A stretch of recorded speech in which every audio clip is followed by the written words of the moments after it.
It's CMA Fest with sizzling performances by. My next guest is somebody that has been in your living room. Unbeknownst to you, you've heard his voice tickle your ear. He's one of the biggest voiceover actors in the country, in the world, actually. But the reason he's here is not to talk about his voiceover career, but this amazing cartoon that he has created to help kids feel empowered and understand the world a little bit better. He created the show called The Shoe Biters. It has taken off. He is being booked out. He's about to start a huge tour across America.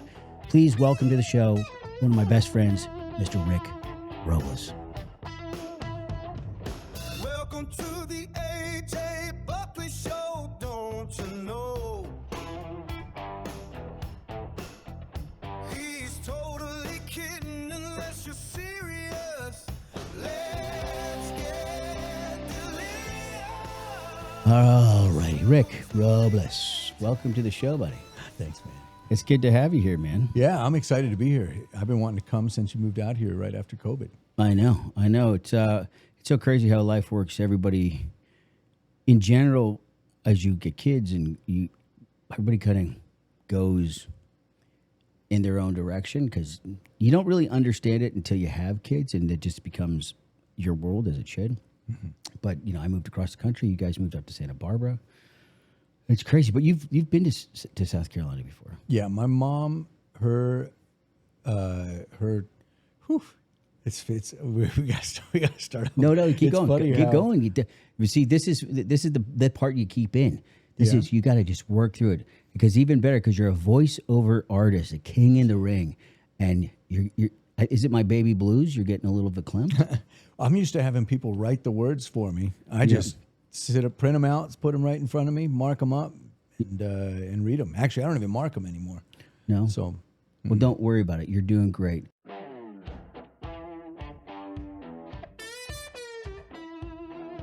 Are you one of those people that just can't sleep? I was just like you until I found GhostBed. GhostBed has completely changed my life. I've had so many back injuries over the course of my career, car accidents, stunts gone wrong. I was losing so much during the day because I couldn't sleep at night. When I discovered the Hybrid Lux Split King, everything in my life changed. It has this zero gravity mode, and it is absolutely insane. You just press this little button. Your back goes up, your feet goes up a little bit, and my lower lumbar, the pain's gone. It's the very first bed in years that I've actually been able to get a full night's sleep. If it wasn't for GhostBed, I wouldn't look this handsome right now. That's a fact. I mean, it's a little uncomfortable. I'm sure you watching through the screen going, damn, how's he look that good? No Botox, just GhostBed. So do yourself a favor. Go to ghostbed.com/Buckley. In the password there, put Buckley, Buckley. Get yourself a GhostBed. I can tell you right now, I understand why you're in voiceover, because I've never listened to your voice in the cans before, and it's giving me a bit of a tingle, Rick. But so South Carolina, you're my grandparents lived in Clemson, so I grew up going to Tigers basketball camp pretty much every single summer. And, we would drive down from Northern Virginia, the 8-hour drive, a couple times a year. So I spent a lot of time growing up. Yeah, the Clemson campus is awesome. My neighbor, I talk about him all the time. He's going to be on the podcast soon, Mr. Brian Frick. He's got all his kids go to Clemson. I think he went to Clemson too, or he might have gone to the Gamecocks. But that campus is just awesome. Yeah, and then Lake Kiwi. It's just South Carolina. We Sean and I always talk about it on Unfiltered Fridays. It's its own special little place. It's got its own little vibe. And if you literally draw a line from Los Angeles across the map, it's like basically a straight shot. Mm-hmm. Although you can't get direct flights here. Every once in a while, JetBlue has them during the summer, but it's very hard to get direct flights. But I love it here, man. There's nothing. I mean, when we were driving around today, we were, there's just a quietness here that it's hard to find. And it's gotten a lot busier over the years, I'm sure. When did you guys move up to Santa Barbara then? Because we were all 2016. Yeah, so right in the middle of 2016. So I just crossed. Actually, it was June 15th, 2016, and what's today? June 16th. So it was 10 years yesterday. Whoa. Yeah. See, it's Made all that change. it's a blur because for the audience at home, so Mr. Rick Robles was we were roommates. Yeah. We were roommates. 6 years. Yeah, it was like the craziest time of our life because we were all broke. Yep. We never met you. We met you at like a party, right? Yeah, I met Skip Yeah. in Santa Barbara. I was at that party too. Oh yeah, yeah, that's right. You Yeah, guys yeah, came yeah, up. yeah. You guys came up, and yeah, someone I knew, my friend Sarah, who I went to high school with, was dating someone there in town, and they said, "Hey, our friends are coming up from L.A." And I said, "I'm planning on moving down to L.A. in a couple months." They said, "You should meet them." Yeah. And I did. I met you guys, and you're like, "Oh, we have an extra room in our place." And I said, "I want to rent it." You said, Yeah. "Well, do you want to come down and check it out?" And I said, "No, no, just yeah. how much is it? Here's a check." I remember And that was you had a green Sebring or something like that. That big green car. Remember that big green? It was like it almost looked like a cop car. Like remember it? Yeah, Chrysler. A Chrysler. It was a big dark green thing. Yeah. And I always remember you always had this like almost like it looked like a speed racer jacket. It was blue and red. And remember that with your collar was popped up and you had your earrings on. The big thick gauge earrings. And we were like, because we were all pretty hammered when we met at the party. We're like, "What's up?" Well, we're like, "Yeah, come on, this is great." And never in a million years did you think the guy that we met at the party is gonna show up. And sure enough, you were like, "Hey," and we're like, "Do you want to see the room?" And you're like, you were already moving in, and you're like, "I'll take it." Yep. And I remember. and it was like, but it was such a like you look back, it was like such a freeing time because all of us were in pursuit of our dreams. Ethan Erickson, who we call him Skip a Dip. Yeah. I call you Umphy, and I'm Umphy too. We'll get into that story as well. But we were all fearless, I would say. We were all just starting out in all of our careers. Yeah, it was just.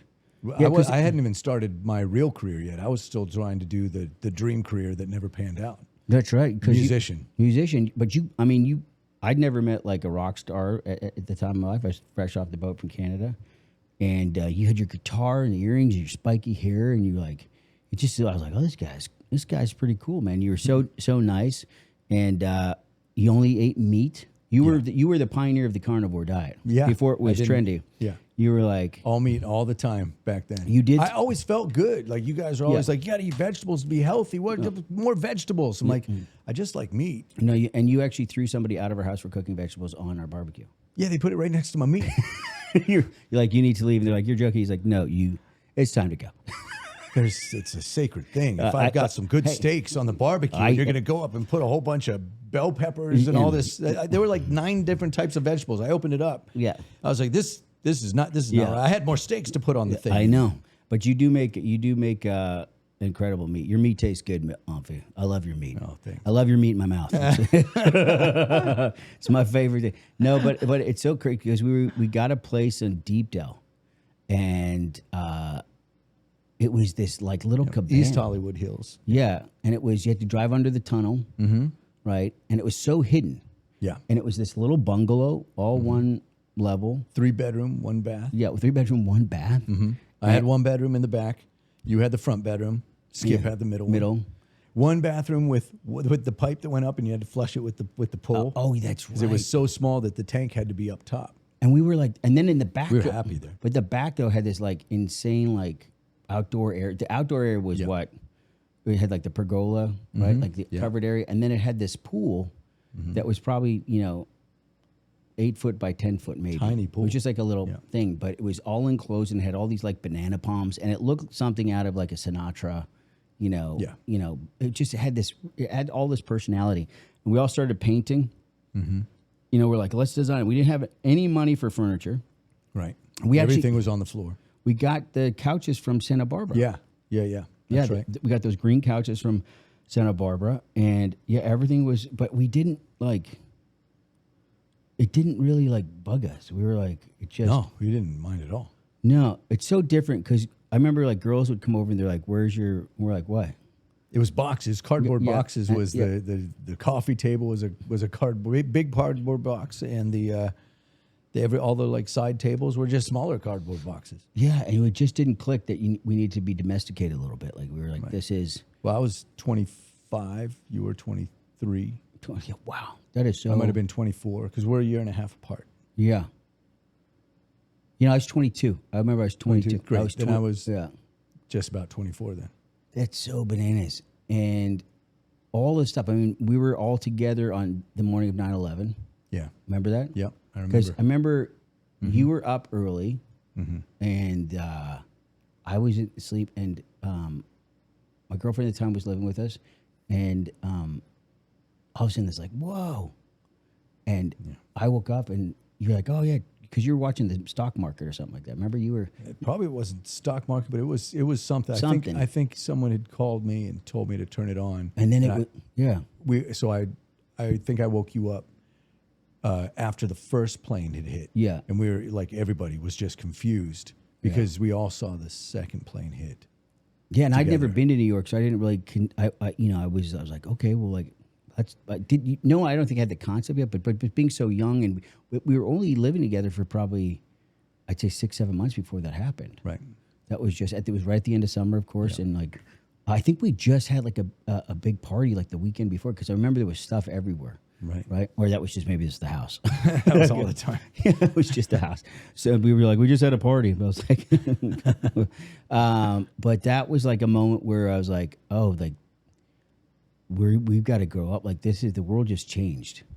Everything got really serious, and it was like this, like, you know, when we're in this headspace of like just we'd go out to the nightclubs, and we didn't have any money, but we got to know some people, and we would get in, and we would, you know, just, again, there was no care. And that was the first time I remember being like, oh, like this is, I was away from home when something, and my parents, and like, remember we couldn't get the phone calls out because of all the lines were so busy. And and it was just a different, there wasn't cell phones, like recordings. There was just, you know, like we're the last, if you really think about it, we're the last generation to not have the technology. Like we are literally, like, everybody after that had like iPhones and like, I mean, I remember when I had like a MySpace account. Right. You know? Yeah. I think you had one of the first Blackberries that I ever saw. Yeah, I got it at a gifting suite. I remember when you brought it home. At that time, we were living in Morella. Yeah. We had moved on from Deep Dell. Yeah. So it was whatever year that was. But I remember when you walking in with this little computer thing. I was like, what is that I thing? kept calling it a Blueberry. Yeah. Yeah. I was like, look, they call it a Blueberry. And Skip's like, that says Blackberry. I'm like, where? He's like, right there. Right. I'm like, it's a Blueberry. Yeah. I was like, I swear they said it was a Blueberry. That was the first time I ever saw anything like that. I'm like, that's amazing. Yeah. It was like, and then it was like, people could like text and look up at you, and you're like, whoa. Yeah. But all this technology that sort of came into our lives during that time, it was like this crazy thing. And while again, we were all going through trying to figure out like auditions. I remember we got our friend Dave Pakow came down to visit us, and he was like, hey, I'm gonna come stay. Yeah. We didn't say how long, but he ended up staying for 2 years. Yeah. But he was like, he was the best roommate. He was great. He was very quiet. He read his paper. He was the old man of the group, because he looked younger than all of us, but he was like 55 or something.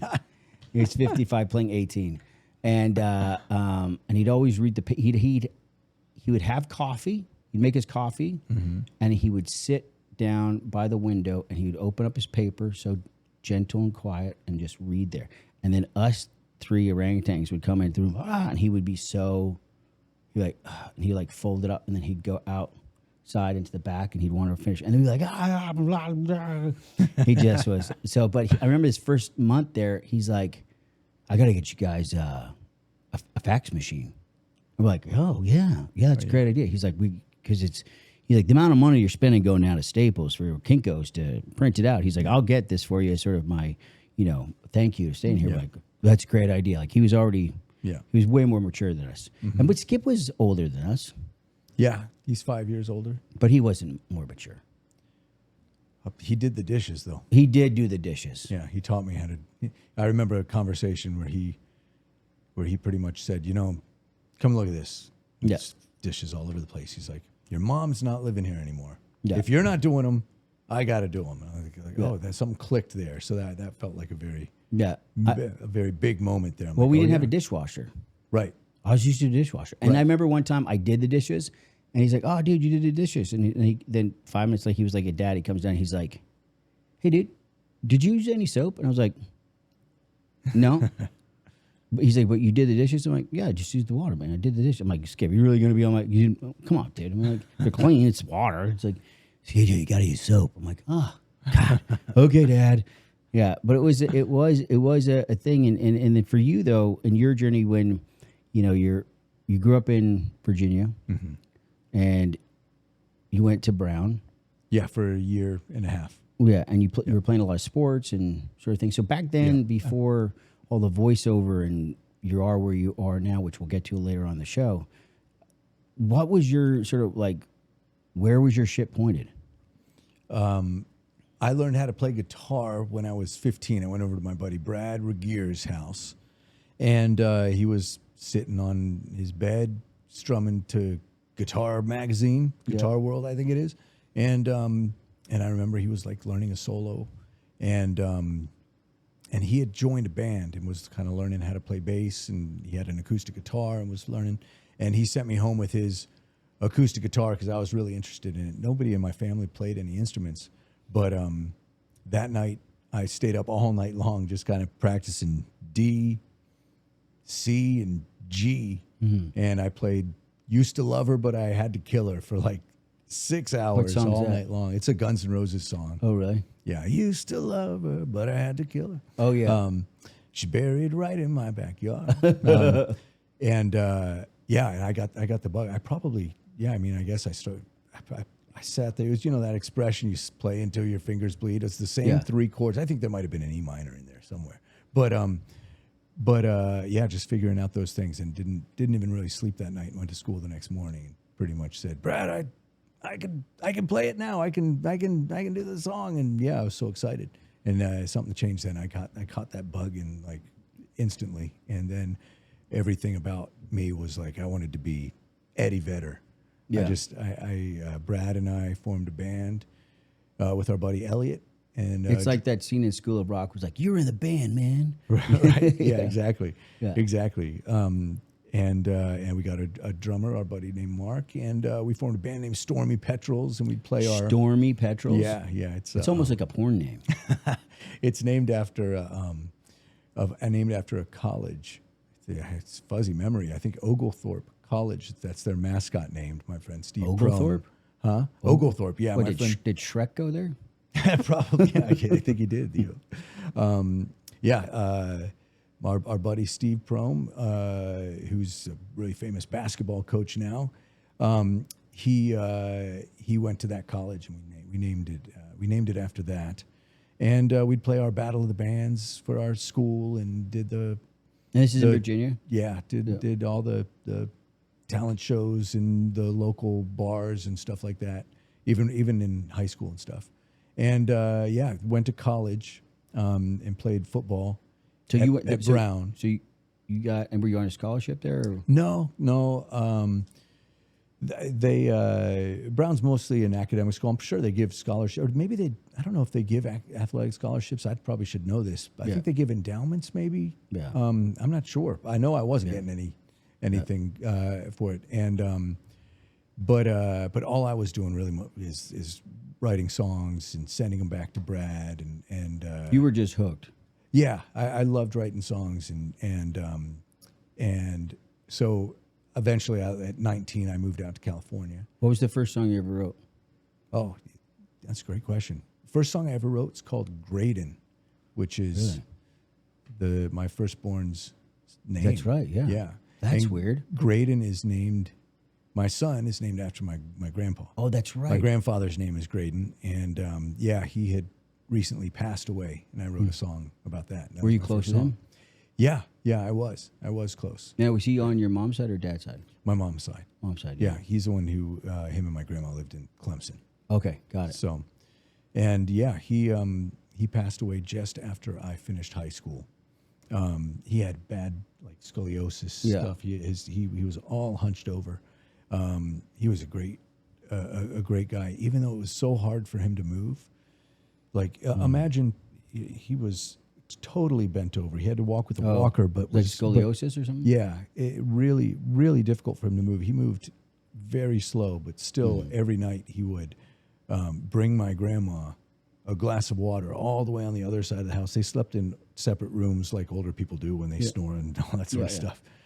But he would bring a glass of water all the way over there. I think I remember my mom telling me it would take him like 30 minutes of this really slow moving over there and leave it for her. And it, like every single night, he was a great man. And he passed away not long after I graduated from high school. He always wanted to see me graduate from high school, and he wanted to see the end of the baseball season that I was playing in. And I feel like he held on just to kind of get himself wheeled up to the graduation, see me graduate, and that was one of the things that he was holding on for. And then he kind of, I think let go after that. We were all standing around him when he passed.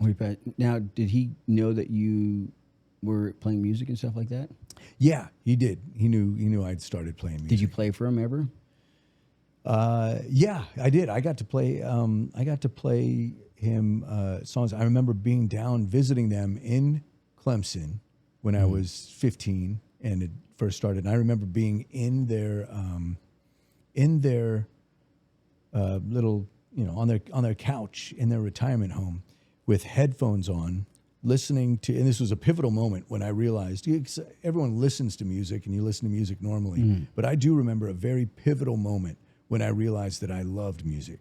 I had headphones on and I was listening to And Justice for All, Metallica's album. I love that. And God, I haven't thought about this in so long. God, is the first song on that album Blackened? I think it was Blackened. And then I hope I don't have that wrong. It's been a little bit since I listened to the full album. But I remember listening to that and closing my eyes, and somehow that it moved me so much that I realized that that music was kind of the music is all I want to do. Music is everything that I want to do. So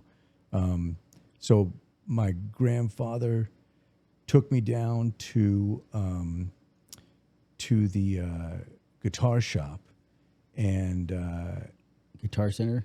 It's a local South Carolina guitar shop. Do they even have guitar centers anymore? They got them. Yeah, they're bigger than ever. Are they really? But they seem, maybe it's just because you can buy everything online now. It's like you're not as, you know what I mean? So, Right. What was that other one though? Wasn't there another music store that ended up shutting down? Am I thinking of the right thing? Or am I thinking Sam Ash? Sam Ash. That, Okay, yeah. That was the big one. But anyways, not to cut you off. Yeah. Yeah, but yeah. The long story short, I bought my first guitar down here. That was a gift from my grandpa. That's awesome, man. And then, so that was the first song. Now, did you perform that? Has that song ever been performed live, or?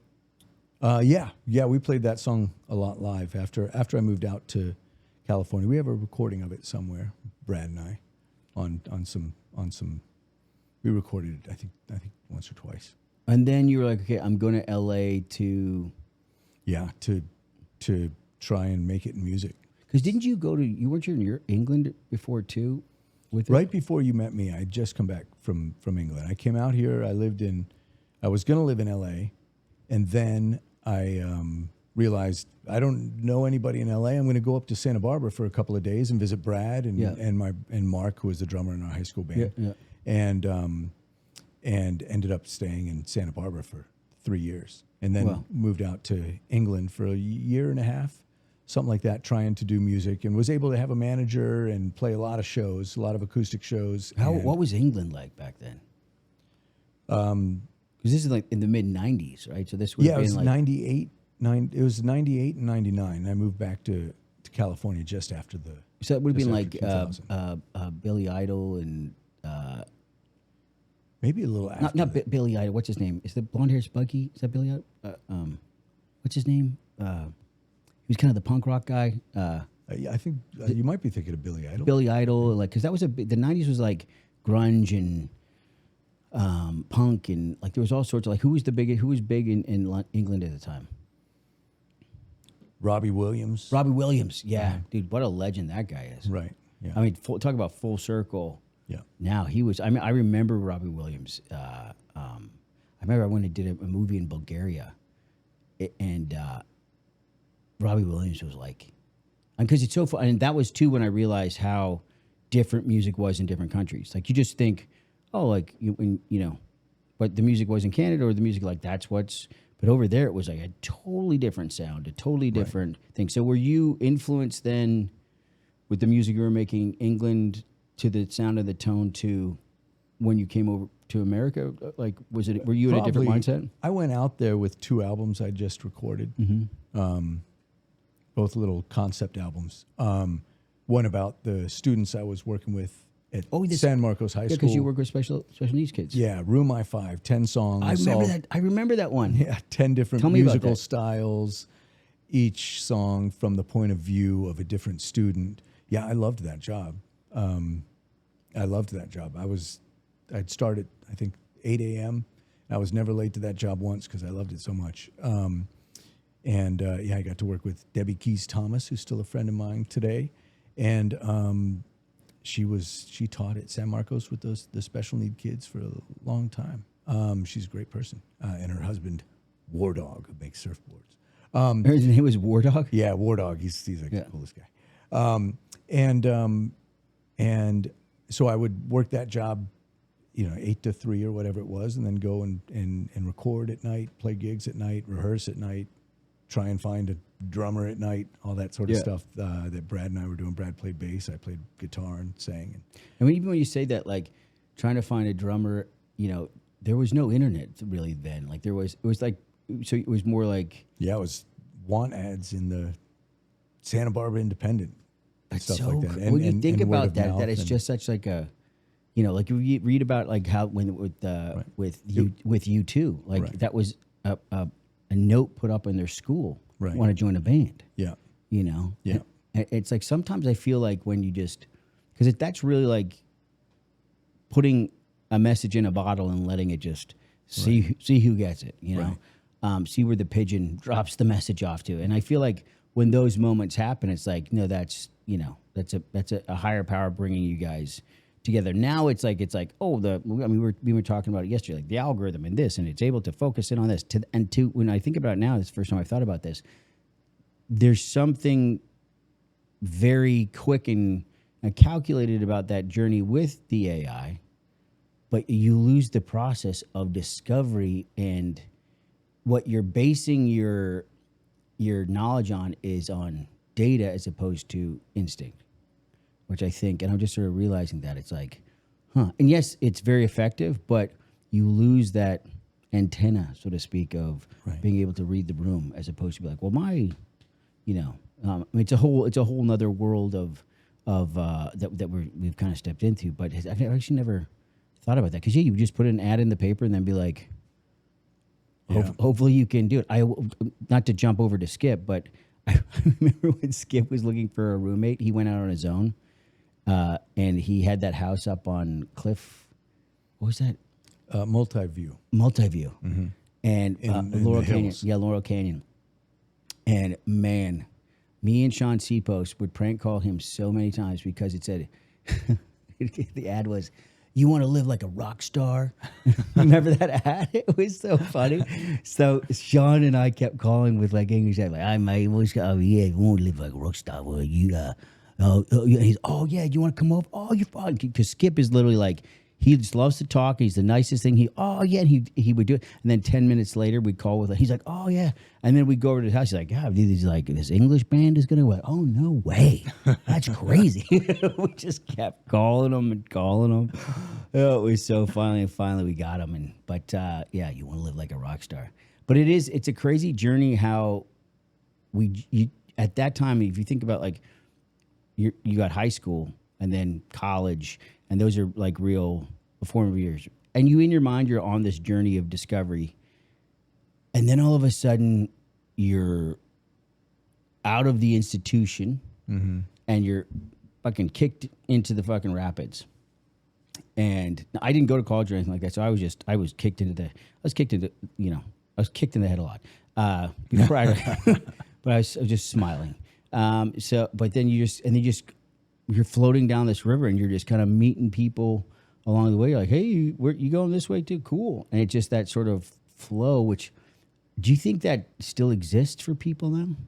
It has to, I would think, right? I mean, people still have friends in their group of friends that they end up trudging. I hope so, because I feel like I've become more isolated in a sense of like that. But I think it's just that part of my journey, right? Of I want to see, I want to see where I'm gonna, so many questions like that I had in there, like where am I gonna live? What's my kids gonna look like? All those things. Or I was thinking about that, like back then. Did you have any concept of where you would be right now? If somebody was to say to you in England over a pint, Yeah. If they said you're going to do voiceover and you're going to be making a kids musical show called Shoe Biters, what would you be like?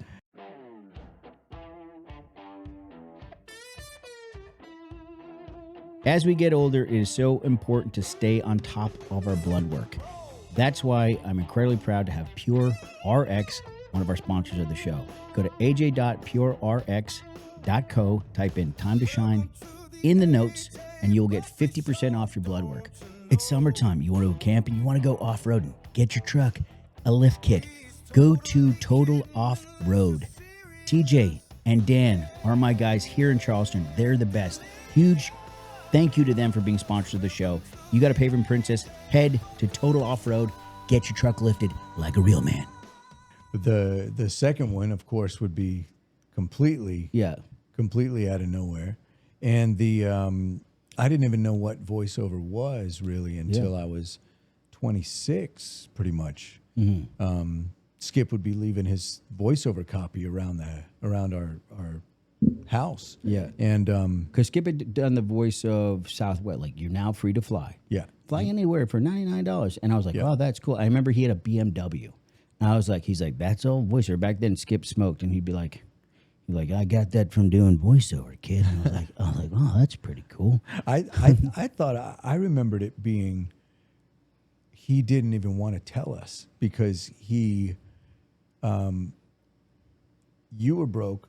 I was broke. Yeah. Skip found something that he was excellent at. And let me preface this that Yeah. Skip is literally the most handsome dude on the planet. Yeah. I'll never forget this story of him. You and I were in the room with this, and he goes, you know that feeling, guys, when you walk in the room and everybody just turns their head and looks at you? And I was like, no, Skip, I've never. He's like, like people are just like, look at you. I'm like, maybe because I've like puked on myself or something. I might not.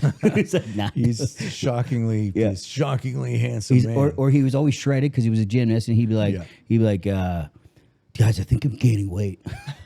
I should get a trainer. And he's like an 8-pack. Like, yeah, dude, you're fat. You're putting on the pound. It was always so like, but it was like, and you and I, we just were all so different. But he had his. He's modest dude. Yeah. That.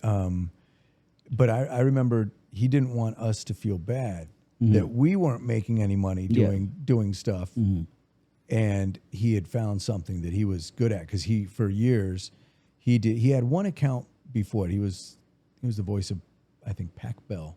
Yeah, well, got Pac Bell, and then that led to Want to Get Away. Yeah. Now you can right now fly Southwest Airlines and he did that for a decade, and the copy would be around. I think he remembers it.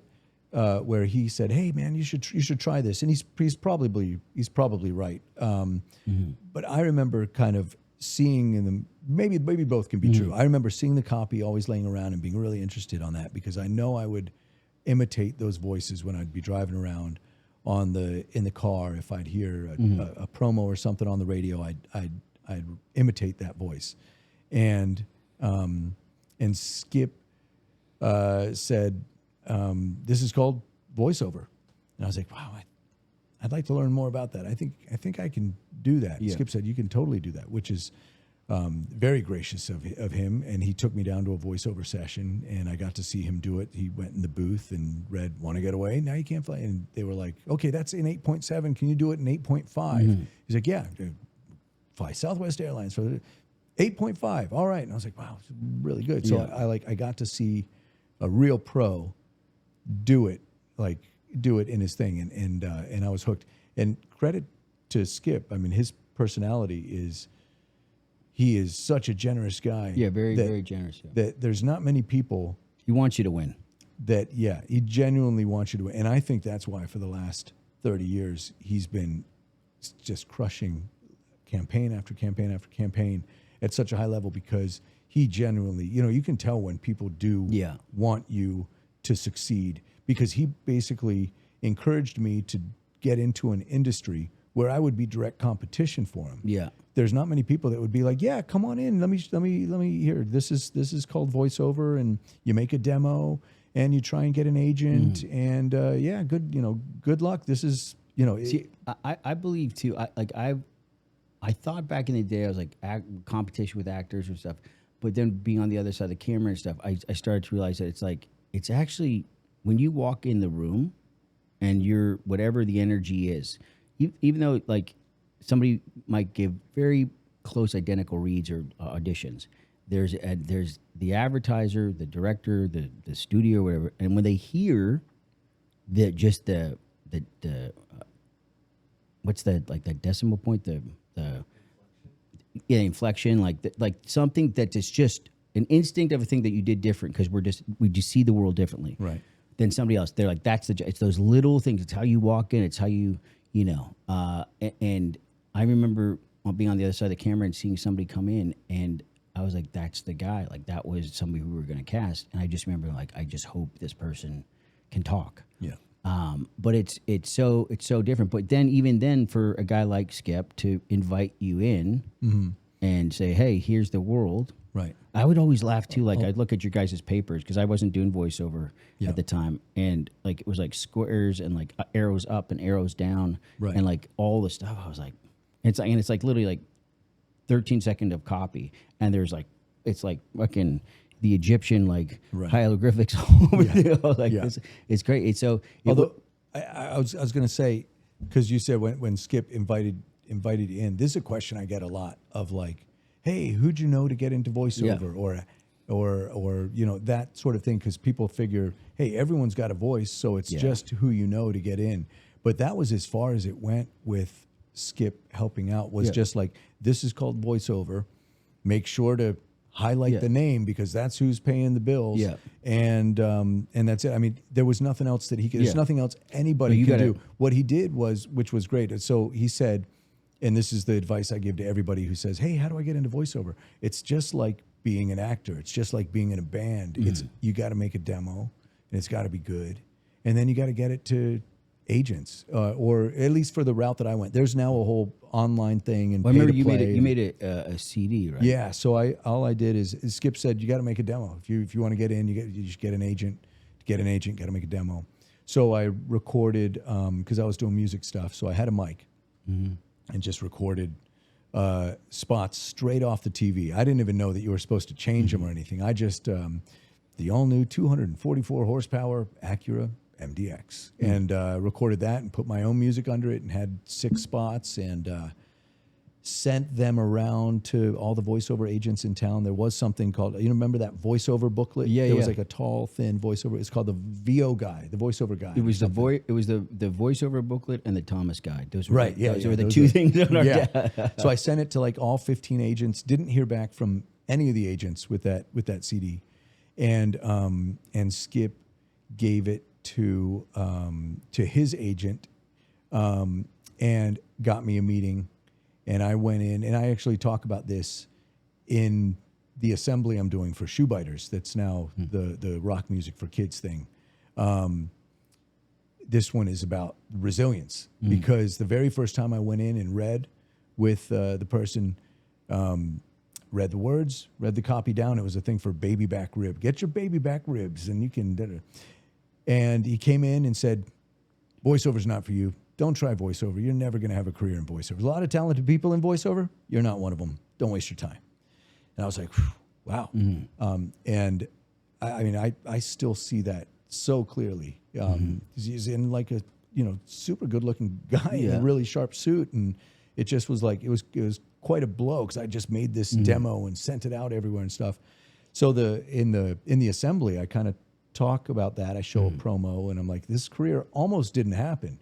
But sometimes you got to be resilient, which is the power word that I talk about in this assembly. And I'm trying to tell these little kids that I'm doing this rock music stuff for, that like sometimes your heart has to bounce back, and you can, it's like trying to motivate them and give the kids growth mindset stuff. Because even at, I mean, how old was I then? I think I was 27.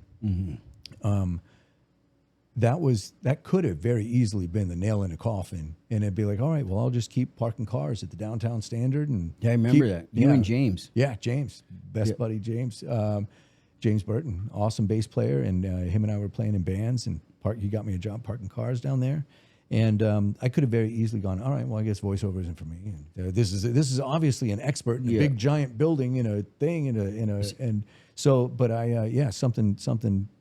I got one more opportunity to read, and went in and read with them, and then they said, the person called a couple days later, and said they let me read 5 pieces of copy, which was cool, and they said, a couple pieces, you can tell you're green was the word. I didn't even know what that meant at the time. Yeah, you're very green. You're Irish. Yeah, but they said one piece of copy you sounded pretty good on, one piece. So if you take some classes, then call us back. And I said, well, which classes? And they said, well, there's a class called Kalmanson and Kalmanson. I took that class. Yeah, it's Harvey a good class. Harvey. I remember Harvey and Kathy Kalmanson. They're legends. He would always be eating. He would always tell me he was on a diet and he'd be eating cheese. He'd be like, I gotta lose weight. I'm eating it, and he'd have the string cheese. He'd be like, is that all right, AJ? You're up in the booth there. It was down by the Starbucks there. Remember, it was across the street in Studio City by Warner Brothers there. Remember that? And it was always hard to find parking. Yeah. And it was like, and he was like old school. Like you'd get in there and he'd be like, and because of my dyslexia, you get the copy when you show up, and then people are just, he's like turning after the other. I would go, ooh, and he's like, oh, good. And then I do it. He's like, we should probably do that again. I was like, but what I was saying, where I was just hearing you for the first time talk about this. It's like, I think, I mean, this is probably an obvious thing, that you've realized. The fact that you were in front of a mic for so long, the fact that you were singing songs, telling a story, right? Connecting with an audience. Because real good voiceover, I feel, when you real good ad reads, you have to talk to somebody. You're talking to something, no matter what it is. There's something you're conveying in a very short amount of time. You have to hit these words in a certain way, but you have to do it with sounding sincere and not like old school over the top. Like tonight I'm like the old school radio shows. Like it's very much. And I feel like you think maybe that had a lot to play with your music background, that you were, and writing songs and understanding text and concept and how to speak quickly. Because when someone says get it down from, like you said with Skip, get it down from 7.5 to 8, that is, and you're already speaking, that's incredible. And to still hold and hit all the words and with like those arrows goes up, it's a really hard thing to do. You know what I think it was I think there's a 2% thing that separates a lot of people that are professionals, almost professionals, going to be professionals, people at the top, people just getting to the top. And what it was for me was I took that class. I signed up for the class. I told the agent that said, hey, take this Kalmanson class. So I called up, said, hey, I want to sign up for the class. Great, I signed up for the class. I called the agent back within like 3 minutes and said, all right, I signed up for the class. And they said, you signed up for the class, huh? 99% of the people we tell to sign up for the class, they don't even sign up for the class. You signed up for it now? Yeah. Okay, well, that's great. I said, the class ends on November 15th. Can I come in? The class goes from 11 to 2. I remember that. Can I come in after 2 p.m. on whatever it was, November 15th? I don't remember the exact day. And they said, well, yeah, okay. And there was a week before the class started. And so what I did was I knew 3 hours a week wasn't going to get me anywhere in 7 weeks because I was going to be competing against professionals. So something in me, even though I was only 27, knew I've got to get to work in these next 7 weeks. So so I started, we had our first DVR, I think, right around then.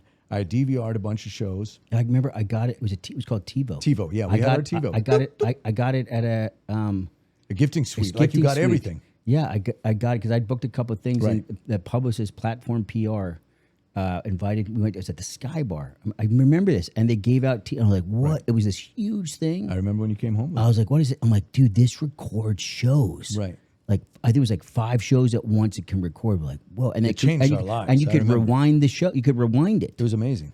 Yeah, that's so crazy. TiVo. That was your gifting suite helped me because I TiVo'd. You're welcome. Instantly. Buddy. You're welcome. Instantly TiVo those things, and I would take one commercial, and I started that afternoon. One commercial, record it into my little mini cassette thing. This was well before iPhones and recordings, and I would record a commercial of someone that sounded my age, that sounded good, and then I would write it out on in a notebook, and write it out word for word, and then I'd rewind it and practice it, and I had the words, and I'd do the spot. I'd listen to what the guy was doing because I figured the person talking on the TV is the person who booked the job over all the other 100 people that booked the job. So the perfect read is right there. So I would write it out, and first I'd read it the way I would read it, just normal, without remembering it, and kind of I'd do it through a few times. This is the same advice I've given 1,000 people who've all said, how do you get into voiceover? I'm like, you can do this.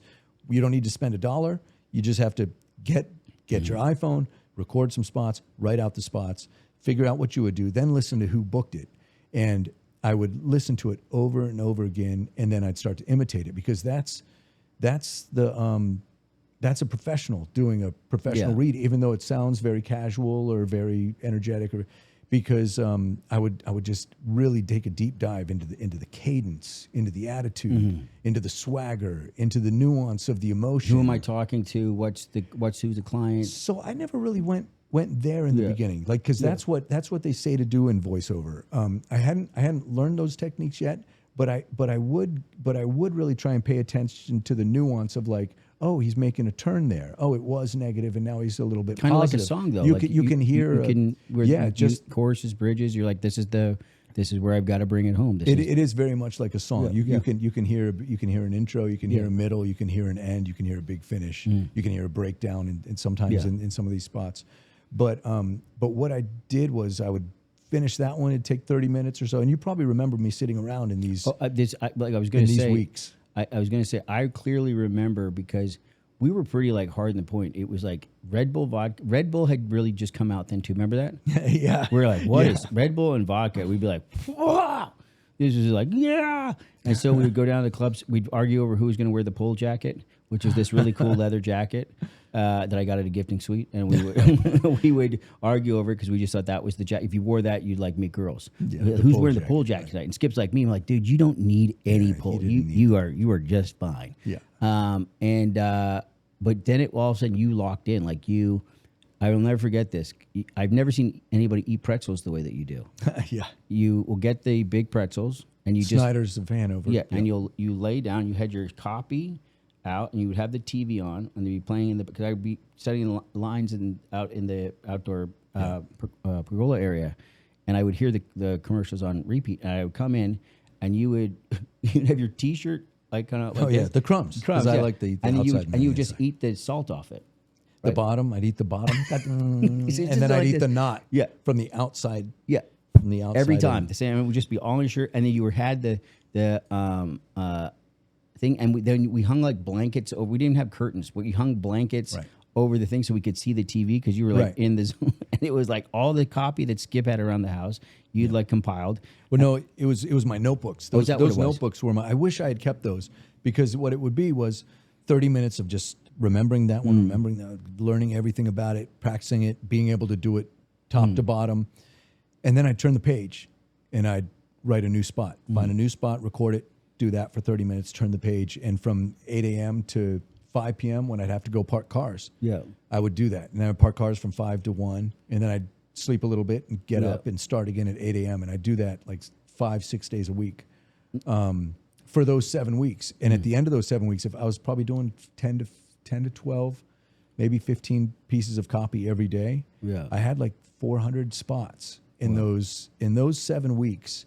It was like that thick of just those notebooks filled with stuff. Yeah. And I went back to and I'd go to the 3 hours of stuff. I'd go do the class every Tuesday from 11 to 2, and then do the 3 hours thing and read with the people. And there were 8 other people in the class, and go up and read, and then sit down, and then go, and then for those next 6 days, just boom, boom, Yeah. boom, copy, more, and I what it was, I don't know if I always think about this.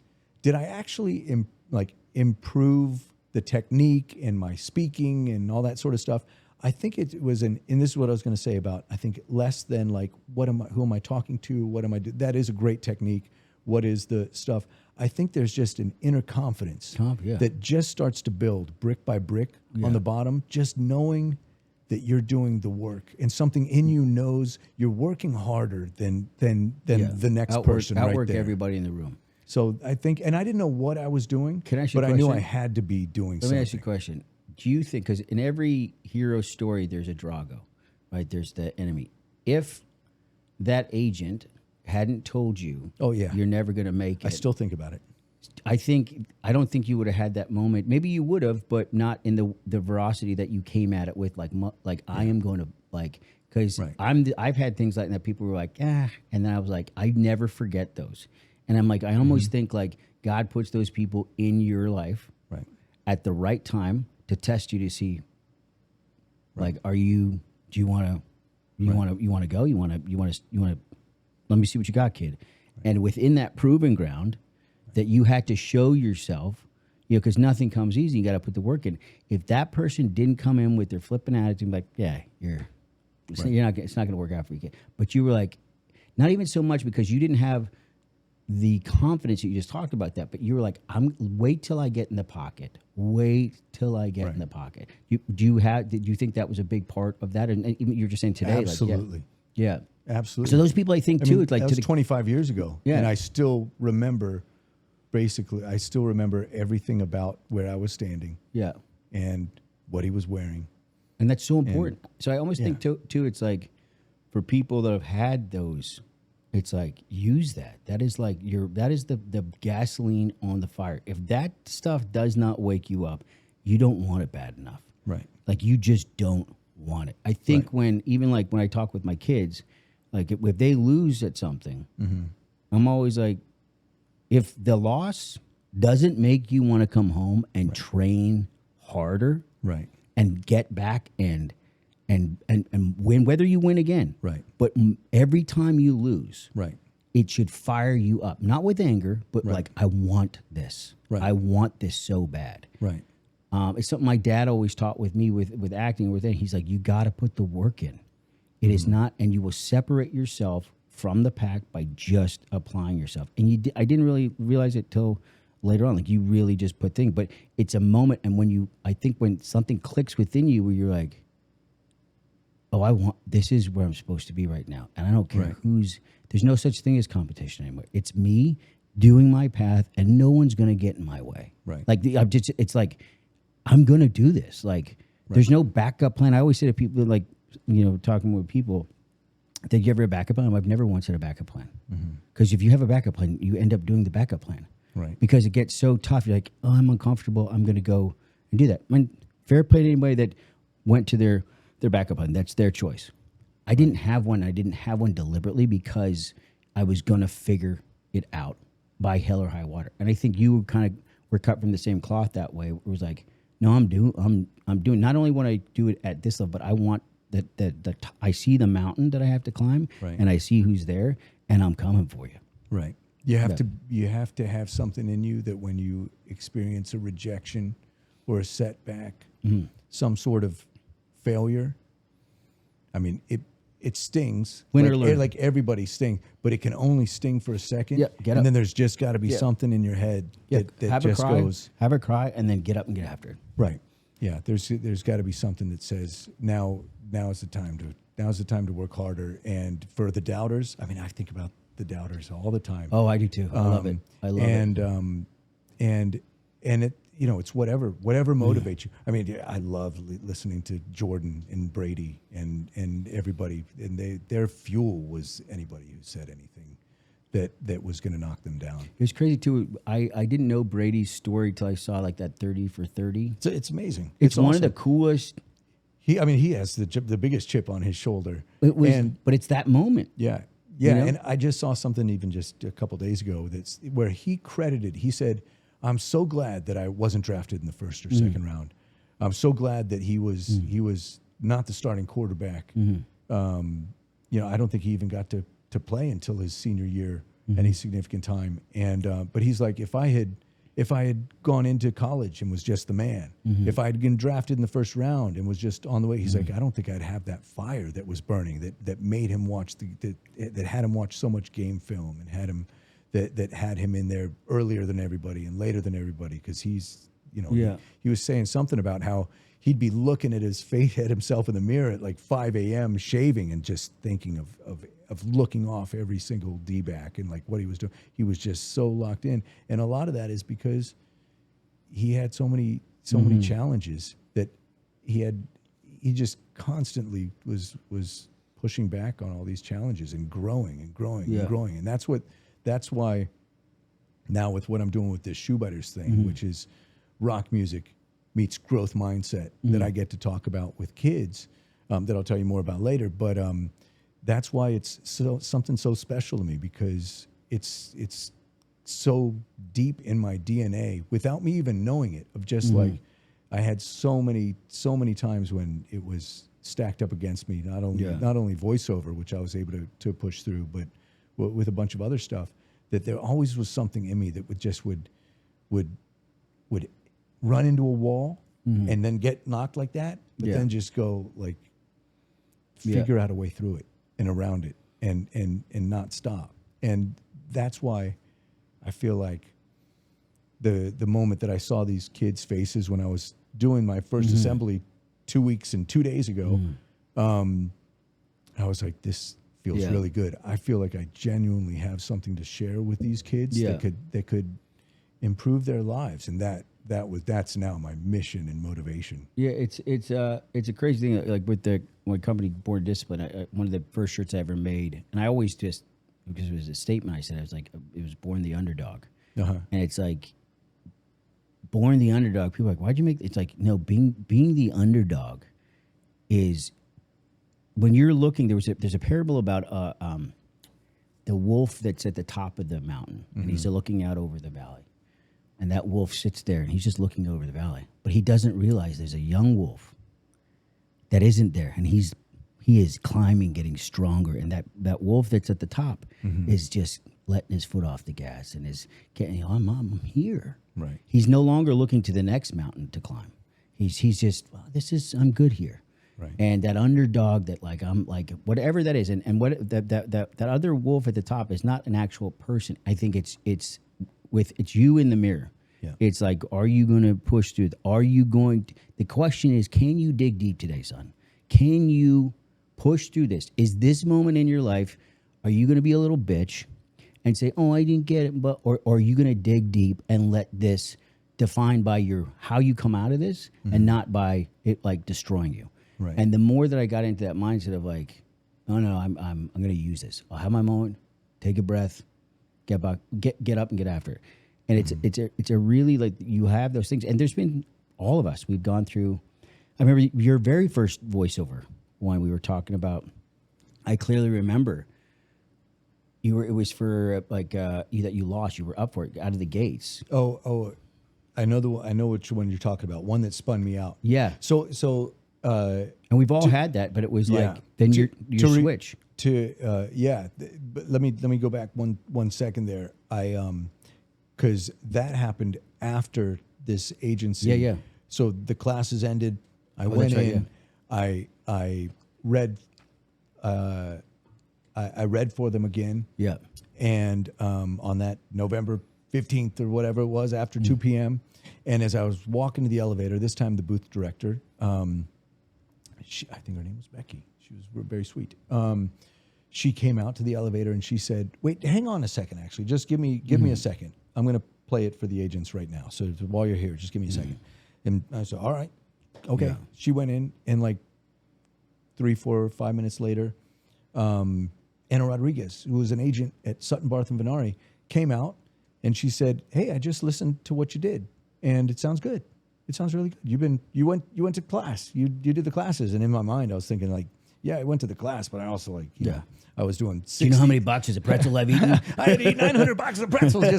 My lips are all cracked. I'm so dehydrated. I was like, yeah, the class is 18 hours long, but for the last 7 weeks, I was doing 60-hour weeks. Yeah.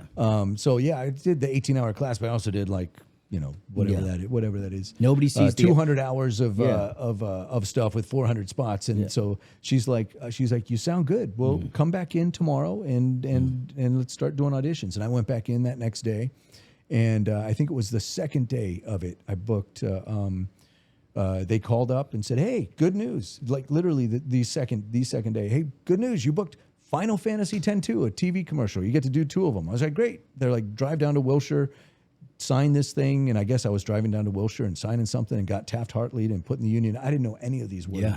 I just continued on to the session. Taft-Hartley, is that a dessert? I don't even know what it is. I didn't know what it was until years later. I didn't realize what had happened. I didn't know about the pension and the health insurance and stuff. I just went down and signed something and just kept. I was just cruising along, putting one foot in front of the other, and went and did that spot. And a couple days later, I went in and got a bunch of commercials for Goodyear, like 12 national TV commercials for Goodyear within a week of that.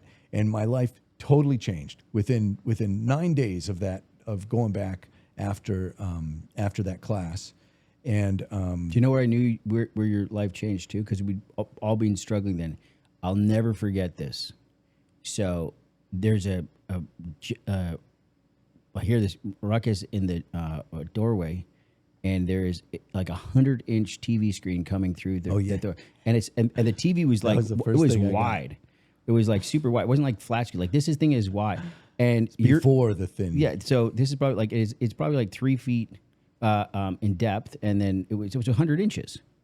Maybe not. I think it was like 80 when 80 was ridiculous. It was the biggest TV you could get. It was Jeff, your friend from Sony. So Sony, he went down. He had a 50% discount or something. I was like, I'll so you show up, and I'll never forget this. And your bed took up the entire room. You put this TV that was almost the width of the entire room on your nightstand that you had to push forward to balance it. Yeah. And you basically, your feet were touching the screen, and you're like, I got it. I'm like, what the hell? But I'm like, I booked all these things. Like 10 days prior, 20 days prior, like you had no money, and then you like got this giant TV and tons of pretzels. I always wanted a big TV. That was I really only bought one. I bought a mattress.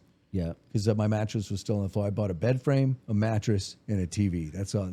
I'll never forget that. I was like, oh, dude. I'm like, what? Yeah, I booked that. It's so crazy. It's like instantly, because there's certain things. I remember when I got my very first check for CSI New York, and I went and bought it because I'd always go by this place that had a pool tables, and I just love pool. Yeah. And I would stop in and look, and I always told the guy, I'm like, one day I'm gonna come in here and buy it. He was like, all right, son. He was an older guy. And the day I showed up, and as I walked through the door, he's like, you're buying one today, huh? And I was like, how do you know? He's like, you came in here to buy. And I was like, that's the one. He goes, I'll have it delivered. And I was like, and my parents came down to visit.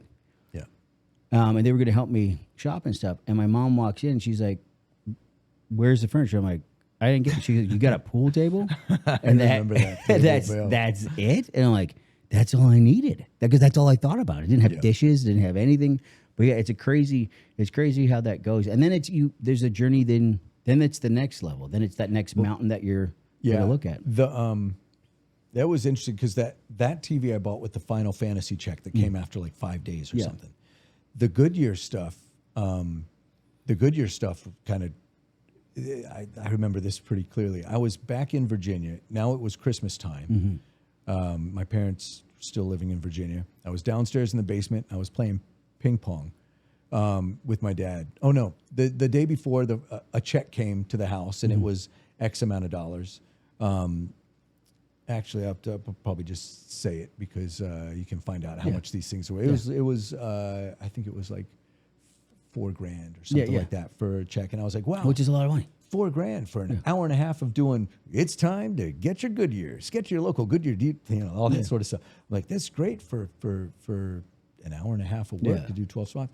And the next night, my dad and I were playing ping pong downstairs in the basement. My mom comes down and she says, "You got some mail," and she puts 11 more envelopes down. Residuals. It was 4 for every commercial. I thought it was 4 for one. It was 4 each, so it was whatever, 4 times 12. And that's when I went right back, went on Craigslist, looked up buy a house on Craigslist. Yeah. And I bought a house on Linforth that you lived with me with. Yeah, yeah.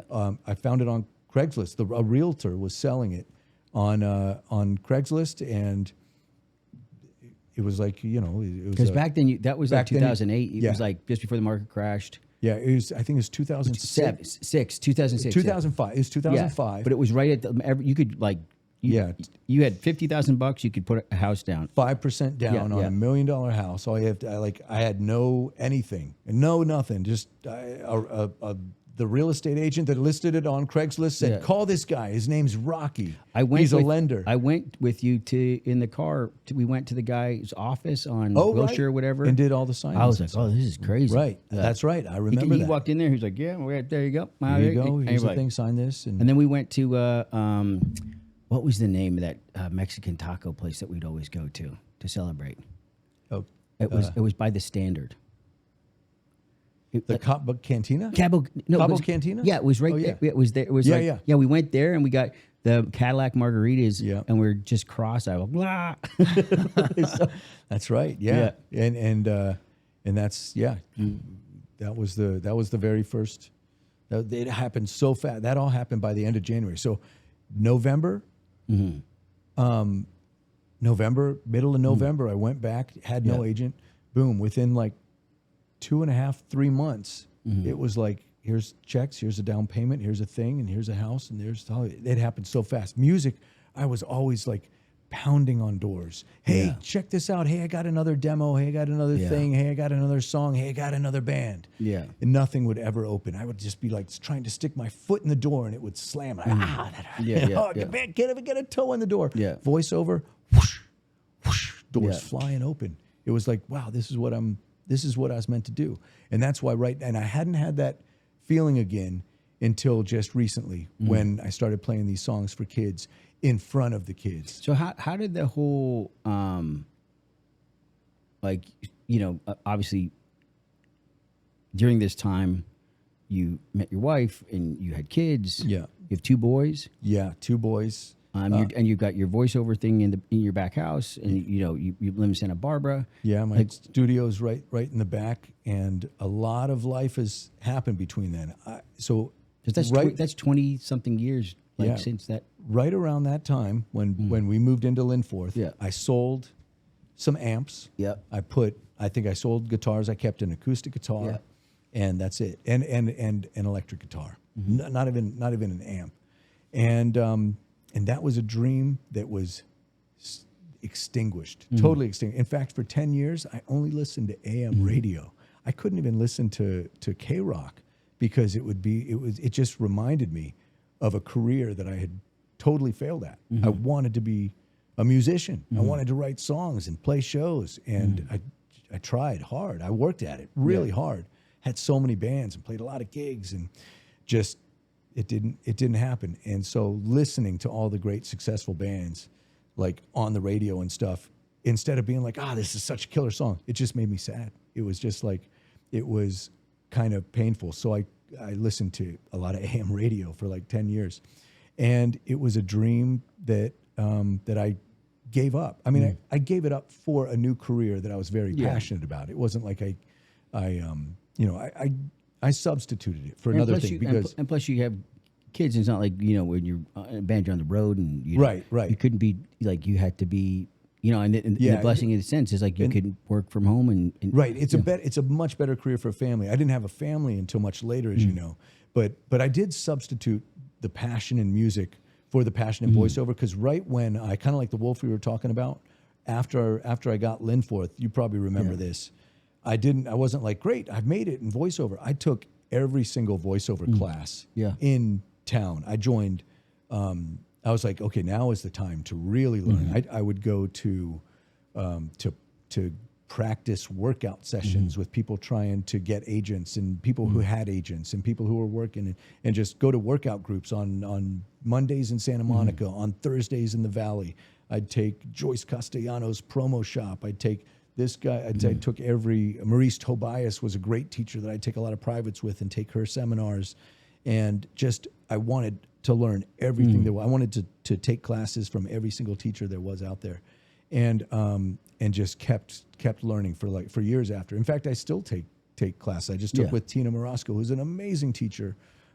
Just last year, I took, I think, 10 classes with her, so privates, because just like I'm a big believer in coaching. Yeah. When I wanted to try and beat you in pool. Yeah. Which I don't think I ever did.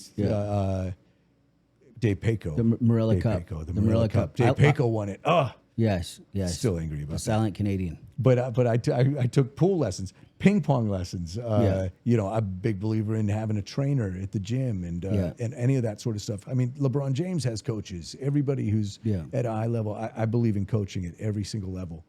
Anything that can make better. I mean, even the MMA fighters, they all got coach. You got to always Life be coaches. learning. Life There coaches. is no like you know everything and you're not having coaches. So Well, I think when you, again, it goes back, there's always, again, it's the metaphor of when you go to a place where you're like, I don't need it. Like, that's where you lose that.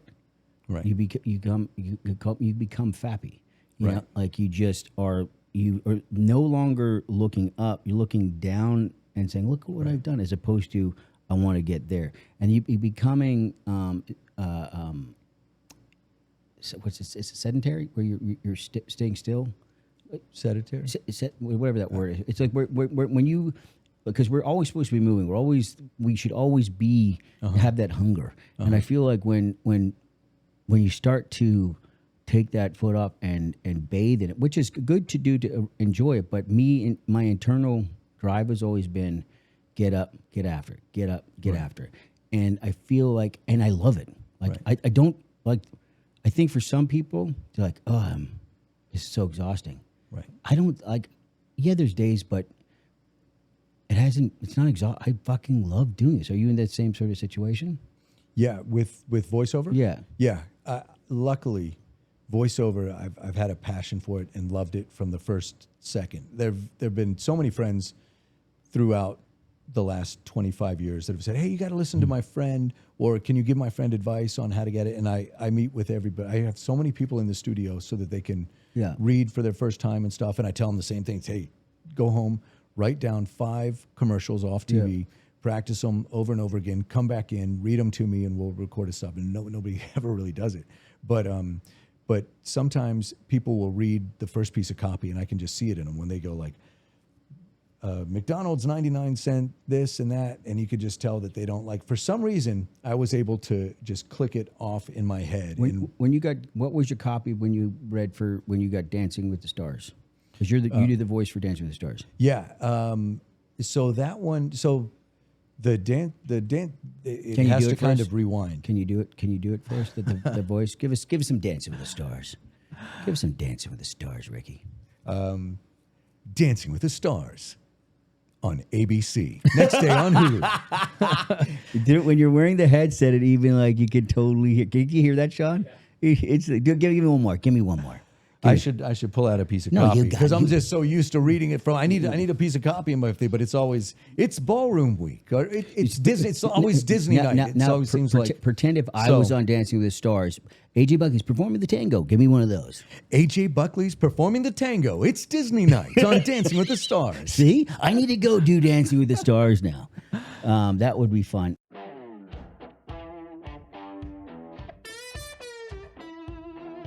3 pillars of discipline: spirit, mind, body, in that order. That right there is the foundation of a company I started called Born of Discipline. It's incredibly important to me. This company incorporates my faith, the lessons I learned from my father on discipline. Pain from regret or pain from discipline is something my dad always said to me. And I've incorporated that into my life, and I want to share it with you. Go check it out at bornofdiscipline.com. No, it's crazy to see that journey and to find that, where we've both been in these sort of valleys, but it's all mindset within that of like how do you get to that get the courage every time you're knocked down to sort of get back up in that fight, and then you it's so often. In fact, we started talking about this because of that E-Trade thing early on. So yeah, the Final Fantasy thing happened, and then the Goodyear thing happened, and we moved into that thing together shortly right around that time. It probably was right in that time. I do remember it because it was early on in my career. It was like down to me and one other guy or two other guys for E-Trade, and the agent said something like, just so you know, this is going to be a $125,000 campaign, which now looking back at it, you can never quite predict if it's going to be whatever. But a number was put in my head of what this thing is going to be.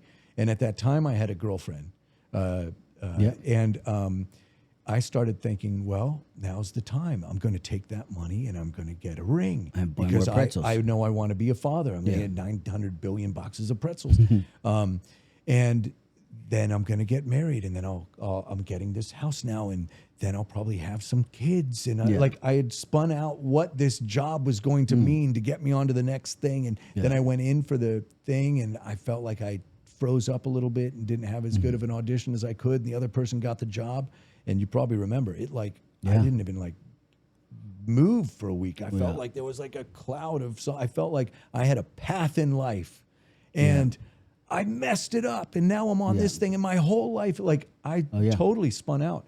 And that was my first real thing of like what a heavy rejection would feel like. And it was I just hadn't had that in that career. And little did I know that's the job. Yeah. That's the whole thing. How many times can you get hit in the gut like that? Yeah. Now there's been 1,000 of those. Yeah. But you got to be able to take that, and it stings for a second, and then you just keep on going. I remember that when there was a time when it was NBC, and it was down to like a couple of guys. Yeah. And one of my best friends, Reno Romano, got it. But I remember I was ready for that job. I thought I was primed up and all that sort of stuff. And that one again, for a couple of days, I just it can be being an actor, a voice actor and stuff like that. You take a lot of blows and rejection. You do have to. I mean, it's what I'm telling these kids is so from the heart. You do have to bounce back emotionally. Your heart has to take it and then get stronger. And every setback is an opportunity to grow and get better. And it was a couple years later when the same exact opportunity popped up. It was down to three guys again, and it was for the ABC job. Yeah, and I read. We all went into the studio and read. And there's a bunch of 6 people on the other side of the glass, and you're reading 6 pieces of copy, and one of these 3 people is going to get a voice of a network job. It's a big job, and it's high pressure because whatever happens in these 9 minutes or whatever it is gonna impact you in a big way. And I didn't hear anything for 2 weeks, but that time I do remember where I was and got the call, and Mike Shellbetter and Cam Anist, who are my agents, called up, and Mike first said, "I got bad news, man," but I could hear Cam breathing on the other line, and I'm like, they're not gonna put me on speakerphone if they're giving me bad news. Please don't give me bad news on speakerphone. Yeah. He's like, "You got the ABC?" So it's like, and I actually, I mean, it sounds silly because it's just a voiceover job, but I see why those athletes cry after you've lost a championship, you've lost a championship, you've lost a championship, and then you win, and then you get one, and it's like all of It was a really moving moment. I'll never forget it. And that's the job that I still have today. So how did I get Dancing with the Stars? Lots of other jobs in between. If you think about this, though, it sort of, I don't know if you realize it or not, but I understand even more so why now when you talk to these kids, these characters, this journey, if you hadn't, this next chapter that you're about to go in, which I fully believe is going to be the biggest chapter of your life.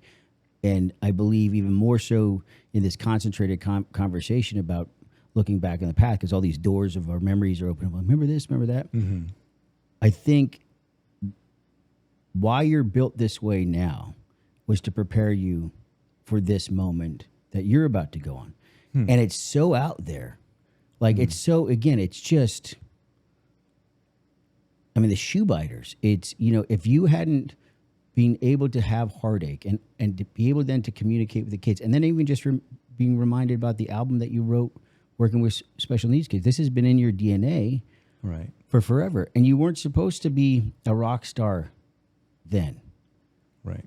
But now through the years of voiceover and now through the connections that you have, bringing some of the top animators on planet Earth, producing this amazing cartoon music video, Shoe Biters, that's on YouTube right now, that's absolutely exploding, and you're getting mobbed at schools. Yeah, you know, you go to your kids to help with lunch. You volunteer your time, and the kids are chanting "Shoe Biter, shoe." Like that's, I mean, Peabody Elementary. yeah. Peabody But Elementary. it's it's a Where my crazy son thing. goes. But it's a crazy thing though when you think about this, Rick. Like as you were saying that, I was like, well, it's all making sense for this moment that is right now. And there's not many people in their life that are like, I want the Wiggles. I want to be the Wiggles. Right. You know, you're like, no, but unless it's inside you and unless you've been through something and have a story to tell, because you were sitting in the car there and you're like,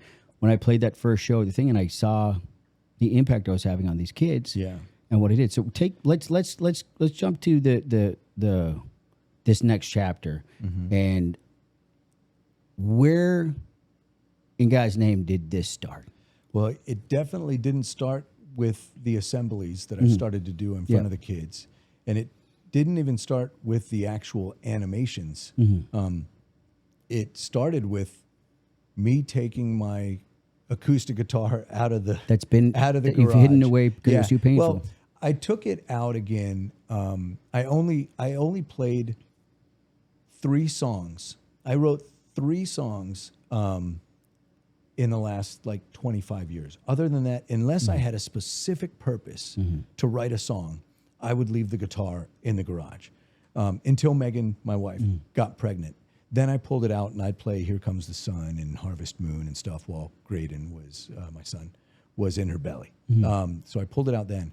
But in the 25 years before that, when I was doing voiceover, never out. I wrote 4 songs. I wrote one for my friend Brad when him and his wife Aria lost You went from lost a pair of twins. Yeah. And the second song that I wrote Which means, where do angels go when they die? was it was for your father, because after he passed away, that was his favorite song. Yeah. And I'd never recorded it, so I gave that to you as a gift. I Yeah. recorded it with one of my best friends, my Jesse Siebenberg, who's my musical partner on Shoe Biters. I called Jesse and said, Jesse, one of my best buddies, AJ's father, passed away. He loved this song, Where the Angels Go When They Die. Where the Angels Go is the name of the song. And I said, can I bring it in? He said, yeah, bring it in, which is pretty much the same way that it happened. And I wrote a song for Skip's wedding and one for my wedding. And but those are the only 4 songs I wrote in 25 years. But just like when I called Jesse for your father's song, I called Jesse up and said, Jess, I got a song about garbage truck that I wrote for my kids, because when I saw Graydon standing at the front door on Wednesday, trash day, beep, beep, beep, beep, he would go to the door. He's 1.5 and maybe 2. And he'd just stand at the door and go, Pepe, Pepe, Pepe. And I'm like, what? Oh, he's saying Pepe.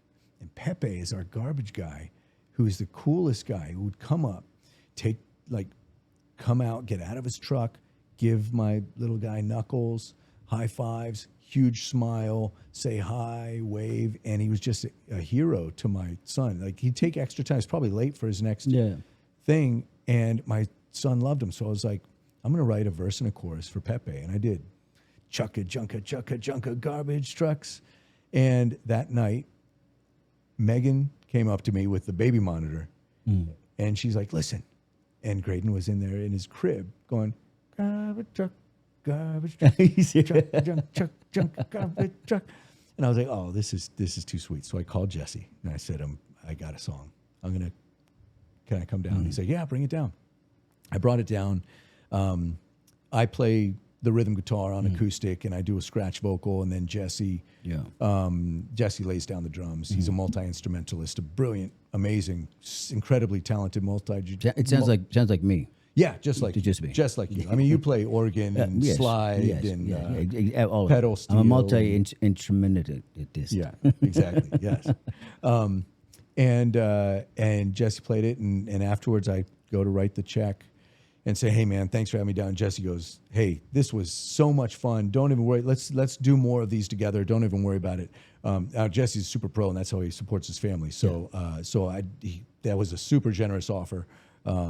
But we are partners, and that's how he supports his family. So I didn't take him up on all of his generosity, but he's been incredibly generous to me. We're partners in the sense that this is our music. I write the songs, and he plays them. I do the vocals and acoustic guitar down the thing. He'll play everything. I'll go down and we'll work on it. He does a lot of it by himself. And then I'll go back down and re-sing the lead vocal, and that's it. And so he sent, after I played the first one, I was like, I didn't even follow up with it because I was like, I don't know if it felt right. I think I called him the next day and was like, hey, instead of playing it loud rock and roll style like I was thinking, I should have done it more like a Jack Johnson song. I was like second guessing it all over. And 2 weeks later, he sent the thing finished back with my scratch vocal. And I played it for the kids, and I loved it the first time I heard it, and the kids loved it. And so I was like, oh, I'm writing another one. So I wrote another one and brought it down for him. Then I wrote another one, and I just kept bringing a song every week or so. And we had like 10 of them, and we're going to put them out. And then where did because then at what point were you like, oh, I've got to create these characters? When did the Shoe Biters actually happen? So Megan started sharing them with some of her friends, and it was her friends first that they were like, oh, I heard the Garbage Truck song, or oh, I heard the Excavators song. Cool song. And their kids started liking them. Yeah. And I didn't think I was going to ever go out and play these songs because I didn't think I was going to be. Isn't that crazy, though?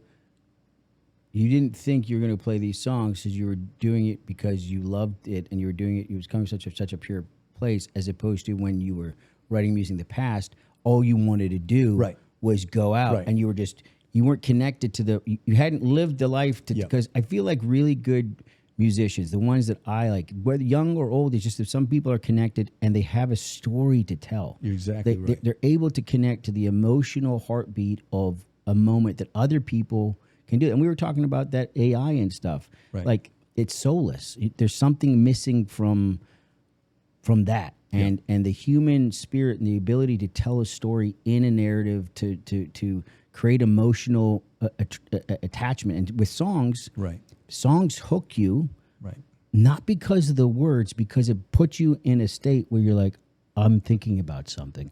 And it evokes an emotion out of you that you weren't planning. It makes you deal with things, make you think. It makes you, it reminds you of things. And we're built as humans on our memory. Once we stop remembering somebody or something, it's gone forever. And I think music has a way of, it's a universal language, which it really is, to connect us all.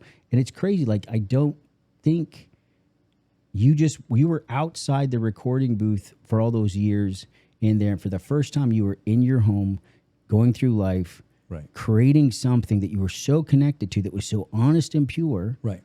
And then there was a reaction out of it. Yeah. This time, it wasn't to try and write a hit that would get me the management deal that would land a record deal so that I could do it as a job. This time I already had a job. And a dad. You had a job as a dad. Yeah. I had a job as a dad, and I wasn't doing this to write a hit song. I wasn't doing it to make any money. Which is why it's a hit. I was doing it for one reason, which was to make my two little boys smile when they heard it on acoustic guitar. And then when I recorded it with Jesse, it brought it to life. But it was the sole intention was to make my kids smile. It's actually still any reason I write any of these songs is just for an audience, pretty much an audience of two. And I like that my wife likes them too. Yeah. But it's not It has nothing to do with any of the business side. Doesn't really have to do with the animations. Doesn't have to do with anything. The music just comes from a really pure place. It's before, when I was trying to kind of force something, that's why I was always having to force stuff. This time it's just a very pure, honest thing. And it's so interesting because just the fact that I'm now playing music with Jesse again 25 years later. You asked a little earlier, like, would I have expected to have seen myself sitting here right now?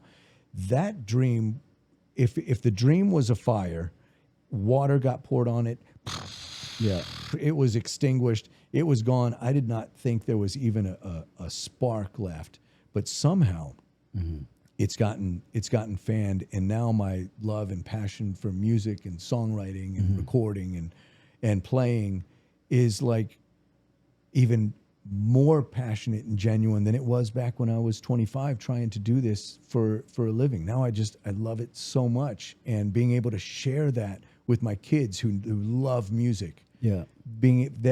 Seeing me writing new songs. They're like, "Oh, Dad, you're working on a new song. Oh, let's hear it." I have a video just from last week of one last one.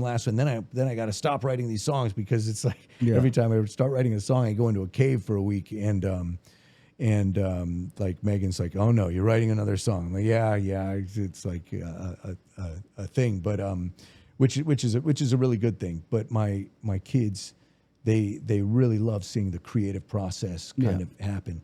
So the dream and the passion that got totally shelved, that also came back in a big way. Yeah, and I think it's just what you're able to see. You only see things that you're ready to see, and you're only able to go to the next chapter in your life. When you're reading a book, I always use this analogy. When you're reading a book, you're not able to go to the next chapter if you don't understand what you just read.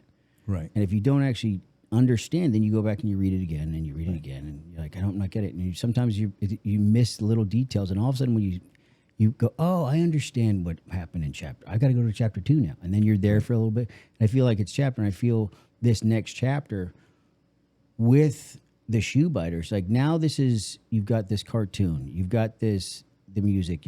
The kids and stuff, you have, how did it end up with the kids at school and stuff? Well, the cartoon came because after I had a bunch of these songs, then the idea was I'd love for my kids to see like these played live.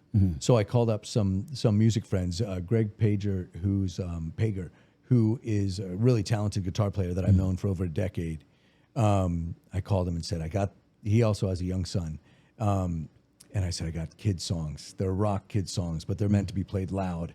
You want to help me put together a band? So he found Zach St. John, who's a really killer drummer, and Jennifer Oberly, I hope I'm saying that right, who's an incredible bass player, and Drin Elliott, who is an awesome keyboard player. And they were kind enough, even though they're pros that get out and play with real people. I was like, can we dress like these characters? So they did. They dressed up like the characters, like the Shoe Biters, and we went and played the Whiskey on Sunset. And had some friends out, but mostly my two little kids that stood right by the stage and were kind of curious right before we were about to play. We're all dressed up. That's when I ordered this shirt. And they're standing there and they're looking up kind of curious, and we get out there, and when we hit the first note, the big I wish I had put a camera on their face because they just went you like rock and roll, Dad. Like, it was so awesome. They heard like the first big drums and big distorted guitars, and they just loved it. And they really enjoyed the character too. When I came down the stairs for the first time in this shirt, this is just back in January for the first time. And I came down the stairs, and Roan, my 4-year-old, looks up, and he hadn't seen me in this shirt yet. And he goes, "Growl," the name of the character, and runs up to me and gives me a hug. And I was like, "Oh, this is special." Yeah. There's something about this shirt because they'd seen the animations. But a year before that is when Megan was sharing them with her friends. Her friends are liking the music. And I'm like, all right, well, I should do something with it. I don't want to become a children's musician going out there and playing them myself, but I would like for these songs to be played by someone. So I'll come up with an animation. I'll come up with some characters. And so I came up with the Shoe Biters and hired someone off Upwork, Upwork. It's like the thing you can find overseas guys or people from here or stuff. And I found an artist, Paval, very good artist, excellent artist. And he drew some characters, and they were good. And I, Shoe Biters and that. And I got another great graphics guy named Jamie that came up with the logo. And those were the characters.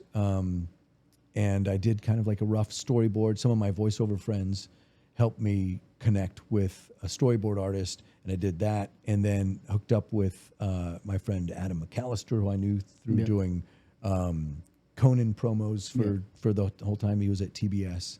And then through him, I hooked up with my friend Jason Ubaldi, who I've done promos with forever, and Jason writes for live action stuff. You had because of this journey you've been on, you had all the top.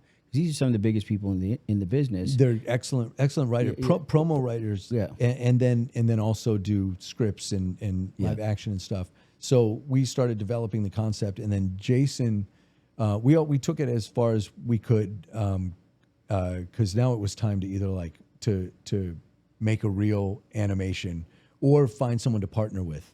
And so Jason connected with John Zager, who has become a partner on this thing, and he is a bulldog who literally went out to Australia when he heard that Bluey was making a 3D movie, and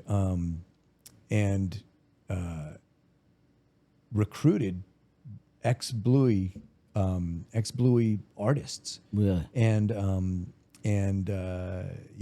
so those are who are they're working on the 3D movie. So there were some 2D Bluey 2D artists. Oh my gosh. I was going to move the mic, and I. It's all right, buddy. Well, it's like I've never seen a microphone before. I know, Jesus. It's going to move it right in front of me. So the thing that I because I saw one of the trailers where it goes through all the band. What are some of the other band names that they? Oh, the other animal band names in Harmony Town. Yeah, there's like 20 of them.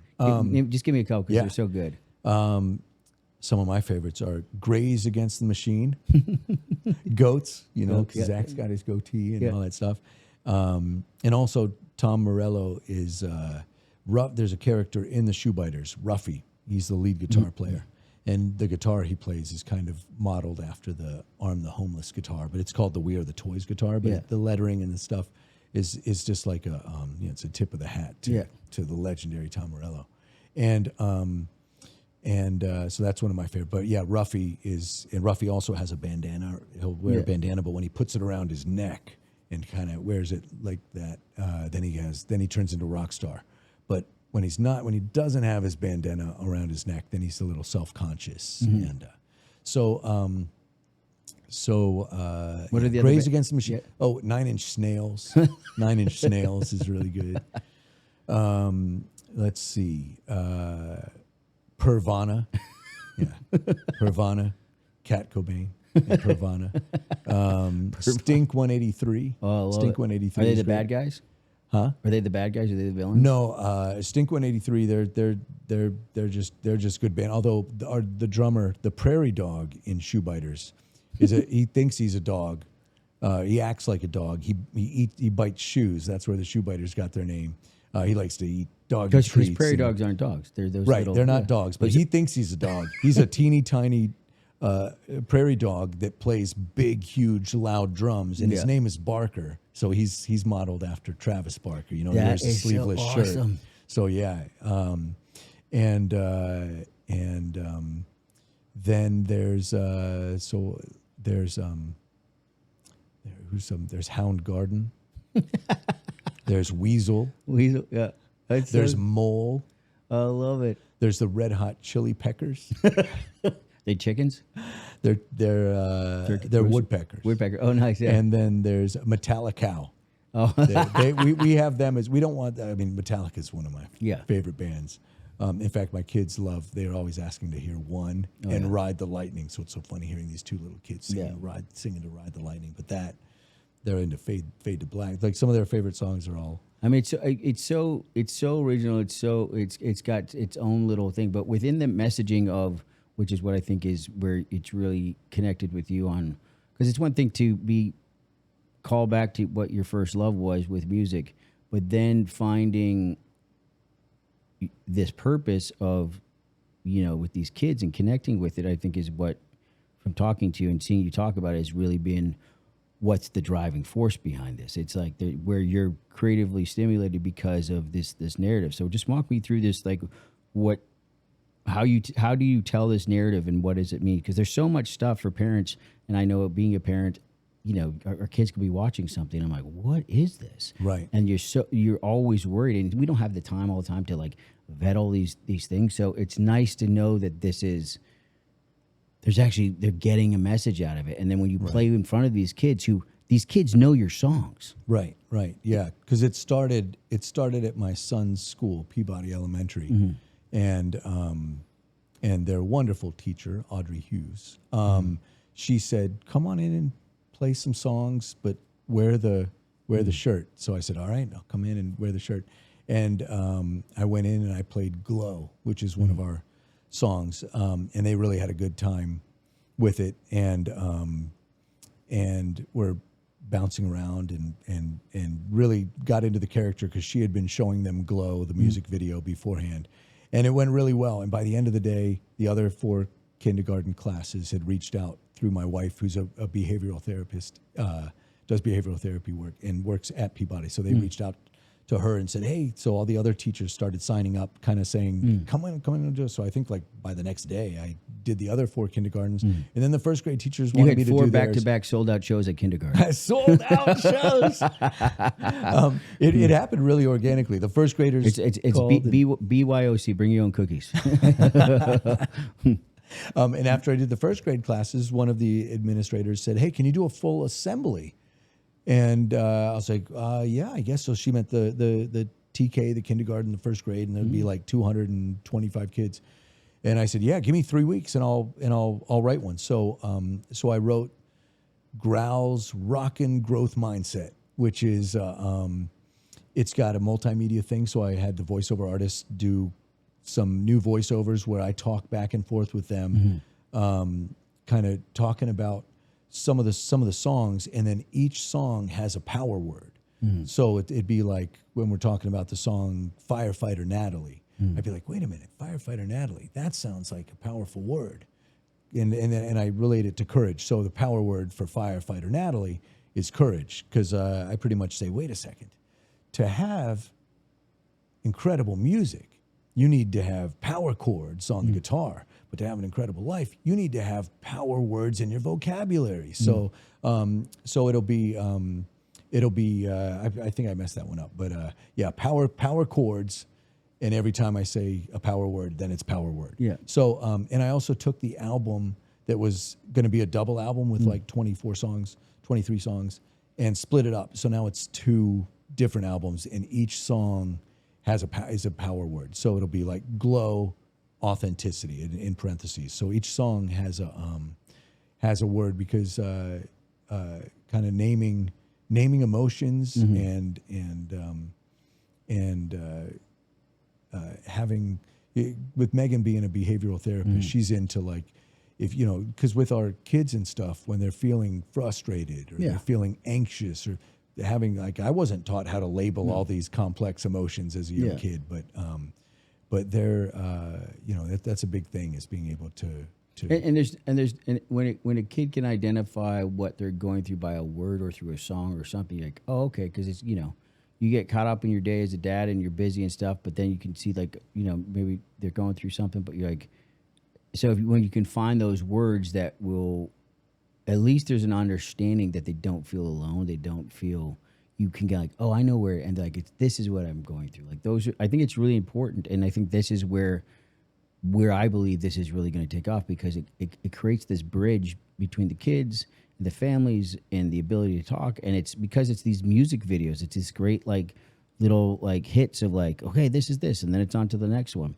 I mean, and it's kind of funny. I think we touched base with it a little bit at the beginning of of the show, but like you go now to the school because you volunteer time during the week, and they've asked you not to come back.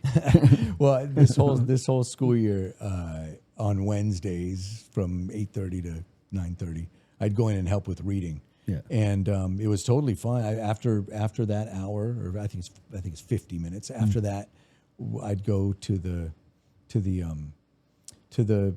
snack time out at the yard, and it was no problem. But once I started going in and playing these shows, it's so funny shows. It's on such it's great. It is though. It's these like mini things for the kindergarten classes and stuff. Then the kids really started liking the songs, and so when I would go out to snack time, they'll come running up and go, "Shoe by." Oh no, there's like Shoe you're by, and I swarmed by showed 30 kids. You're like it's like funny. Ringo Starr pulling up to the thing and being like, "Yeah, Mama, where are we going at?" but they're infatuated by that you're growling your thing. But I think that the lightning in the bottle is you're doing that right now without there's effort going into it, but you're getting this following of parents are connecting, and people are, it spreads like wildfire. And I think anything within, as a parent, it doesn't matter if something was doesn't matter how good the marketing is on something. If another parent tells you need this, you need to get this right away, you instantly are like, okay, what is it? Because you're in such a fog. And you're like, how do I talk to them? I don't know this. They're speaking another language. But when a parent goes to a parent, you got to check this out. You're instantly that. So it's so different because that's like grassroots. And I think the fact that you're in this grassroots sort of area, and it's just going because it's like each time it just multiplies and multiplies. And yesterday, Right. getting to hear, you talk about the tour that you're going to be going on next year, and Yeah, so I just did that first assembly. Peabody needed to push theirs back because of a double booking thing. There wasn't enough room. We had to have a bigger gym. No, they had something to do with sports day, and so we're doing it at the beginning of the year. But Washington Elementary, which is also in Santa Barbara, they had me come in 2 weeks ago, and that was a lot of fun. And that led to now there's 10 other schools that have already called and want to do it at the beginning of the year. And we're talking about going through Texas and so that led to so that was just organic. That was just like I did one, and then 10 more places called hey, we saw this post, and one of the administrators called, and a wonderful woman named Rachel from the head of the PTSO, I think talked to a few people, and I just started getting calls just out of the blue, and emails out of the blue. And have a lot of these bookings, and so a place called there's two places that are like booking sort of places. They saw the iPhone video that was kind of chopped down, and this one place is saying you're going viral. That's what the kids call it these days. They said, hey, we can get you, what is your goal? And I said, well, at first my goal was just to entertain my kids. Then my goal was to make some cool animations. Then my goal was to play it for some kids live. And now my goal is to actually share this message that has become my mission, which is when I saw the kids actually connecting to my power words on resilience and perseverance and teamwork and courage and authenticity, which relates to each one of these videos. I'm like, that's what this has been about the whole time. I'm making these videos so I can connect to the kids, so that I can get in front of them, so that I can talk about these principles of growth mindset that I've had to develop over my entire life, that I really believe in. And so now my passion project has become my purpose. And I said, hey, just put me in front of as many kids as you want. So I'm going to go do a week in Dallas. I'm going to go do a week in Chicago. I'm going to go do a week in Pennsylvania, a week in New York. You're going to be booked because Ranger asked me this morning. He's like, is Uncle Rick going to play at our school? And I'm like, I'm pretty sure. I really feel that this is such a new chapter. You got it there, bud? You're good. Keep going. I really feel like, and again, from outside looking in, seeing you so close to this, and now even just like I sort of addressing earlier, the whole journey that you've been on of tasting the music, going through the voiceover thing, that the ups and the downs, and the path you've been on, meeting your wife, who's the behavioral therapist, and just all these different things that have now sort of, sometimes the road of where you think you're going leads you to the road where you're supposed to actually be, you know, and I think you are exactly where you are right now. And I'm telling you, and I know when this podcast airs, and you know, you're going to be booked out across things, but it's going to go from there. You were talking to me about the Wiggles and like what they do, and I'm like, the Wiggles, they're like, they're still touring, but you're in such a unique lane with this. I mean, in the wildest dreams of all of us, never did I think Rick Robles would be selling out, you know, concert halls, stadiums, who knows, with playing Growl in the Shoebiters, you know, and the way that YouTube works now, and how Dude Perfect has taken it on the road. That's where this is. These personalities on, you know, on YouTube and all this. Once it becomes part of kids' lives, and Dude Perfects they took that and were like, oh, we're connecting. They were getting recognized. Same thing. They were going to their schools, and the kids were like, oh, you guys do the, and then like, we need to. We're connecting with kids. We're they're like being athletic and positive and teamwork and all these sort of things. Working the problem. That's the lightning in the bottle. And just like your journey with Dude Perfect, they didn't plan that. Right. It was just like, this is what we need to do next. And then when you see that documentary of them, it was just like boom, boom, boom. And now you can't get tickets. Same with Savannah Bananas. Right. Yeah. Family, people, family, faith. You know, people bringing people together and creating conversation, creating these moments and memories through an honest journey of story of something where there was really a struggle. You know, unbeknownst to you, everything that you've been through up until this point. The Shoebiters, I think, is the first part of the chapter that you're writing in. I think you're chapter 1 still, bud. I think chapter 2 is like the Shoebiter and what this could be on such a level. I mean, imagine selling out Wembley, bro. That could happen because the dude.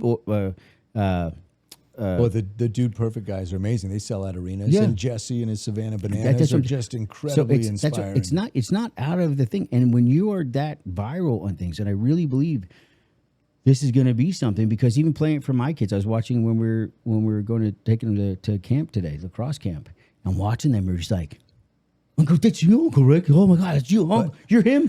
You're him. He's like, you know, and it's such a great thing to say. And then I know we're gonna have you play a couple of songs, which is gonna be really good. But I just want to say, man, I'm so proud of you, dude. I you know, we haven't seen each other in so many years. You know, we talk, text, and this and that. But just to see this growth, and we all go our own ways, and we're all just winging it. I always refer to this. I was actually. My buddy Tansy said it in his book, Pig Latin.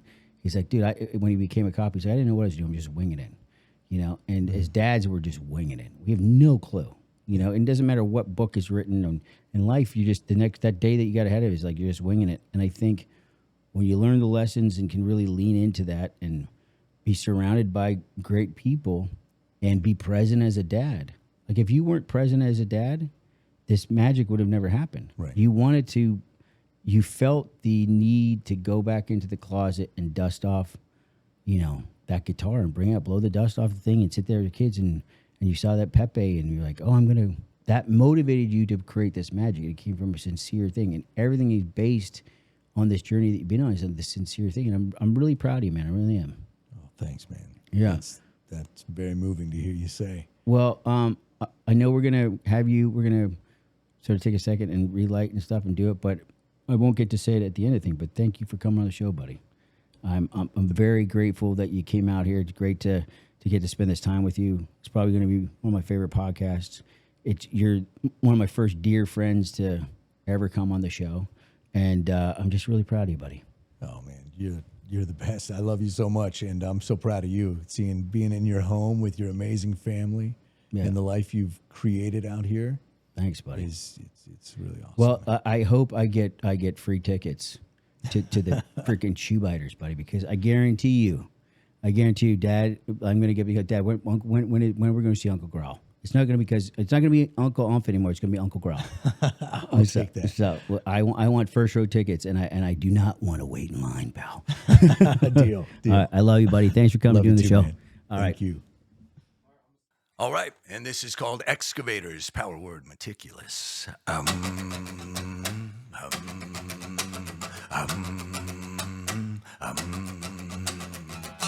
We are the excavators, gosh. We groove and move the earth. We can dig it, we can dig it, we can dig it, we can dig it. We're dirt investigators. We are the excavators, gosh. Can you dig it? We can dig it. Can you dig it? We can, and we're digging it up. We're digging it up. We're digging it up. We're digging it up. We're digging it up. We're digging it up. We're digging it up. And we're putting it down to down to down to down to down to down to down. Putting it down to down to down to down to down to down to down. Putting it. Continue to dig it. Continue to dig it. We've got to continue to dig it. Continue to dig it. We've got to continue to dig it. Continue to dig it. We've got to continue to dig it. Continue to dig and dig and dig, and don't be afraid of working hard. Getting all dirty, maybe getting a scar. 'Cause at the end of the day, there's nothing more fun than the feeling you get from a job well done. That's why we continue to dig it, continue to dig. So when you need a crew, just call us and we'll move.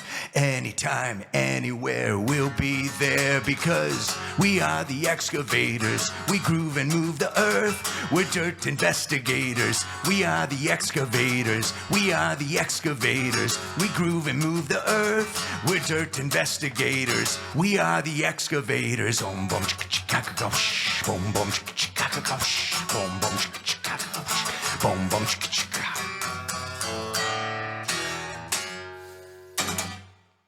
Excavators. My kids love excavators. This song's called Z's. It's about 3 different kinds of creatures. A zoggle, negative thoughts, intrusive thoughts. A ziggle, friends that hurt your feelings, betray you. And zaggles, the things in life you cannot control. Break an arm, lose a job, lose a loved one. In the end, you gotta invite these species in, and you're never gonna find freedom, happiness, peace, until you learn that they're a part of you, and you gotta live with them. All right, this one's Z's, ziggles, zaggles, and zoggles. Power word, adversity.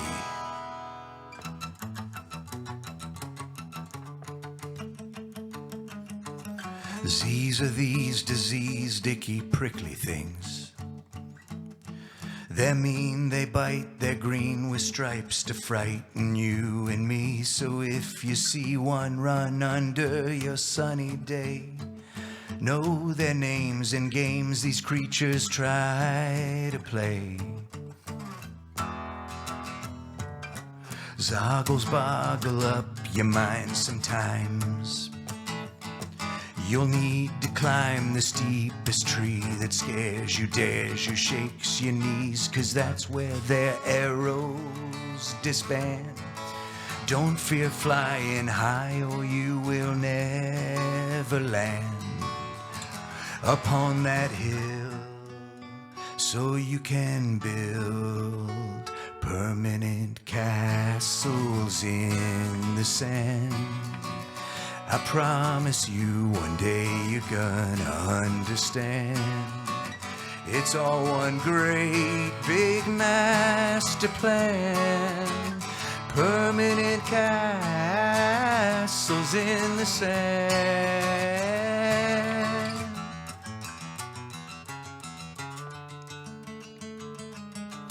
Ziggles wiggle when you look them in the eye. They'll smile while they talk to you, then walk away and lie to try and keep their fair hair shiny. So you and I won't think what they already know. It's all quite sad. They'll never have permanent castles in the sand. The lion's just a two-faced fly who can't see it's one great big master plan.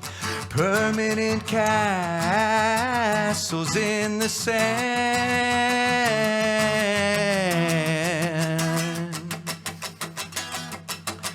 You You gotta understand the zaggle's a haggle. You spin you round and round right down to the bone. They're unavoidable and they're just gonna annoy you till you can finally make peace and release all the skeletons, kicking shins, grin in hand, in hand. Life plays life on life's terms, that game always stands. So just lean in, just lean in, just lean in. Feel the wind, lift up your chin. You can still win and live within permanent castles in the sand. Ziggles and zaggles and the zoggles make demands, but when you realize it's one great big master plan, you'll have your castle in the sand. Permanent castles in the sand.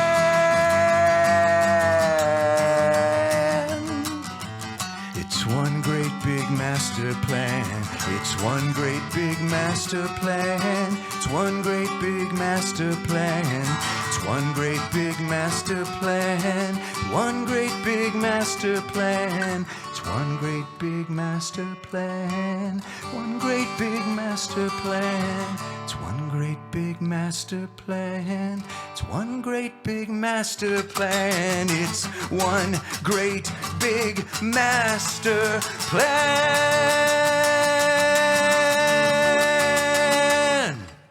Yeah, that was awesome. Thanks, man. Z's. Have you ever heard of the band Eve 6? Yeah. That's sounds like their style, right? They're going into those like off flat chords like that. Oh, that's cool. That's really That's good. cool. I like Eve 6. Yeah, that's what it reminds me of. Nice. Sweet. Yeah. Ziggles, zaggles, and zoggle. They're a species. A whole set of creatures. The video is gonna be great. This next song is called Puppy Love, about my dog Bullet. Puppy love, puppy love, I puppy love you. My parents, they say it's not gonna happen, no way. He'll eat your socks so many walks. He'll pee on the carpet and at night he'll bark, but they don't understand the sweet love in your eyes, your cuddles and snuggles at the end of the night. My mom and my dad, they would never approve, but I just can't help loving you. Puppy love, puppy love, I puppy love you. They finally broke down and said, okay, you and I would run and play the whole day away. You'd lick my face, I'd kick the ball, you'd go chase it, bring it back, you'd crack me up until we'd fall, but you always could see the sweet love in my eyes, my cuddles and snuggles at the end of the night. My friends and my family would never approve, but I just can't help loving you. Puppy love, puppy love, I puppy love you. Puppy love, puppy love, I puppy love you. I looked left, I looked right, I looked up, I looked down, and you know what I found? Life had always been around. You rode your whole ride, always right by my side. I don't understand why there's a rainbow bridge in the sky. I guess you needed to go, you had something to do.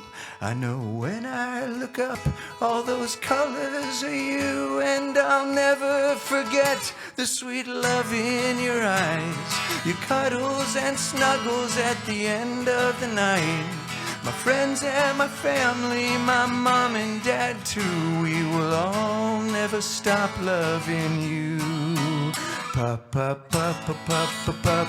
love, puppy love, we puppy love you. Puppy love, puppy love, I puppy love you.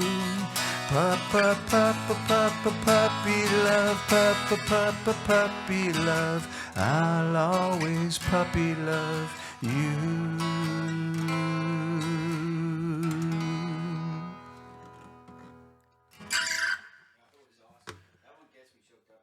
Oh, thanks, man. Thanks. Yeah, I miss Bullet. You knew Bullet well. Yeah, he was awesome. Yeah, he was a great dog.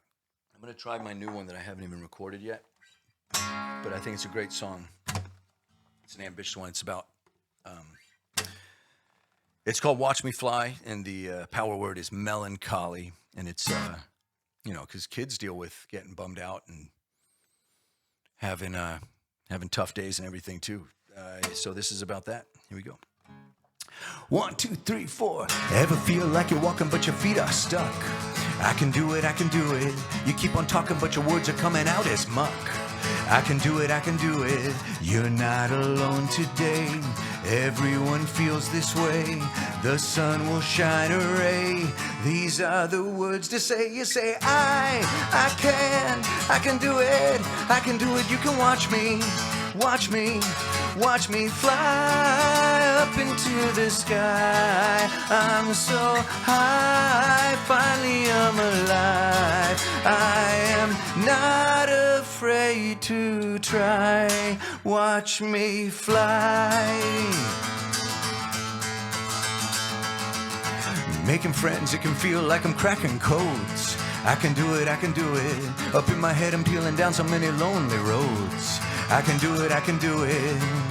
I'm gonna stick to it, cause I can do it. I can do it, you can watch me fly. Watch me fly. I'm not alone today. Everyone feels this way. The sun will shine a ray. These are the words to say. I say, I can do it. I can do it. You can watch me fly up into the sky. I'm so high, finally I'm alive. I am not afraid to try. Watch me fly. Watch me fly. When I'm walking but my feet are stuck, I'm talking but my words are muck. I'm feeling like I'm cracking code, I'm peeling down a lonely road. I'll go outside, open my eyes, jump up and down. I'll hear the sound of birds and leaves, I'll see the trees, I'll feel the wind. I will begin to leave this cage, lose my rage, turn the page. Today I'll write another story of connection, love and glory. I'm not afraid, I'm not afraid, I'm not afraid, I'm not afraid, I'm not afraid, I'm not afraid, I'm not afraid, I'm not afraid, I'm not afraid to try. Watch me fly. Watch me fly.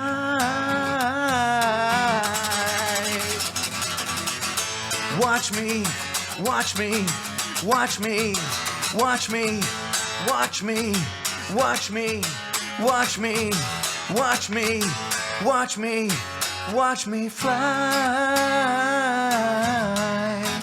Watch me fly.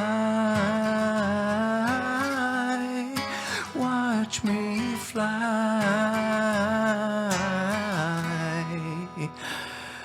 Watch me fly.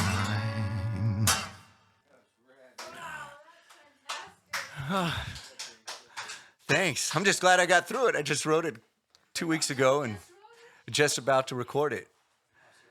That was the first time anyone other than Megan and the boys have heard it. Yeah, I'm about to play it for Jesse. Actually, no, I played it for Jesse already. You want to hear Bees and Fleas, guys? Sure. Oh, yeah. Let's see. It's either Bees and Fleas. I think Bees and Fleas. Or glow, maybe glow. Bees and fleas? Have you on bees and fleas? Huh? Glow? You shined your light right through me, like a thread and a needle into me. Now everything I do has the colors of you, the colors of you, the yellow in the setting sun, the green in the fields you will run, 'cause you are a rainbow.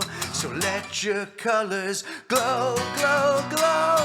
Let everybody know, you're always gonna show the true colors of you, the colors of you. You wrapped your hand around my finger, and my world in an instant got bigger. Now everything I do has the colors of you, the colors of you, the orange in the falling leaves, the brown in your eyes when I see you glow, glow, glow. Let everybody know, you're always gonna show the true colors of you, the colors of you. Purple, jade, teal, hot pink, and dark blue, and every shade in between, that's a color of you. Indigo, turquoise, magenta too, and every shade in between, that's a color of you. Glow, glow, glow.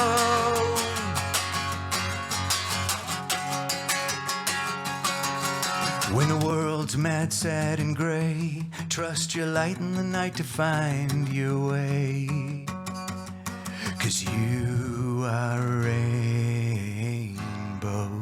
So let your colors, let your colors, let your colors, let your colors glow, glow, glow. Let everybody glow, glow, glow. You're always gonna glow, glow, glow. We're always gonna glow, glow, glow. So show your colors now, ruby red, rose, crimson, and maroon, and every shade in between, that's a color of you.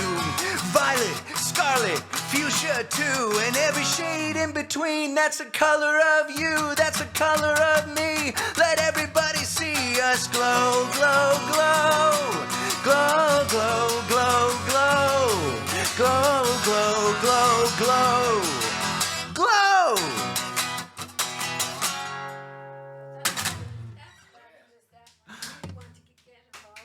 Oh, thanks, Pat. Thanks, guys.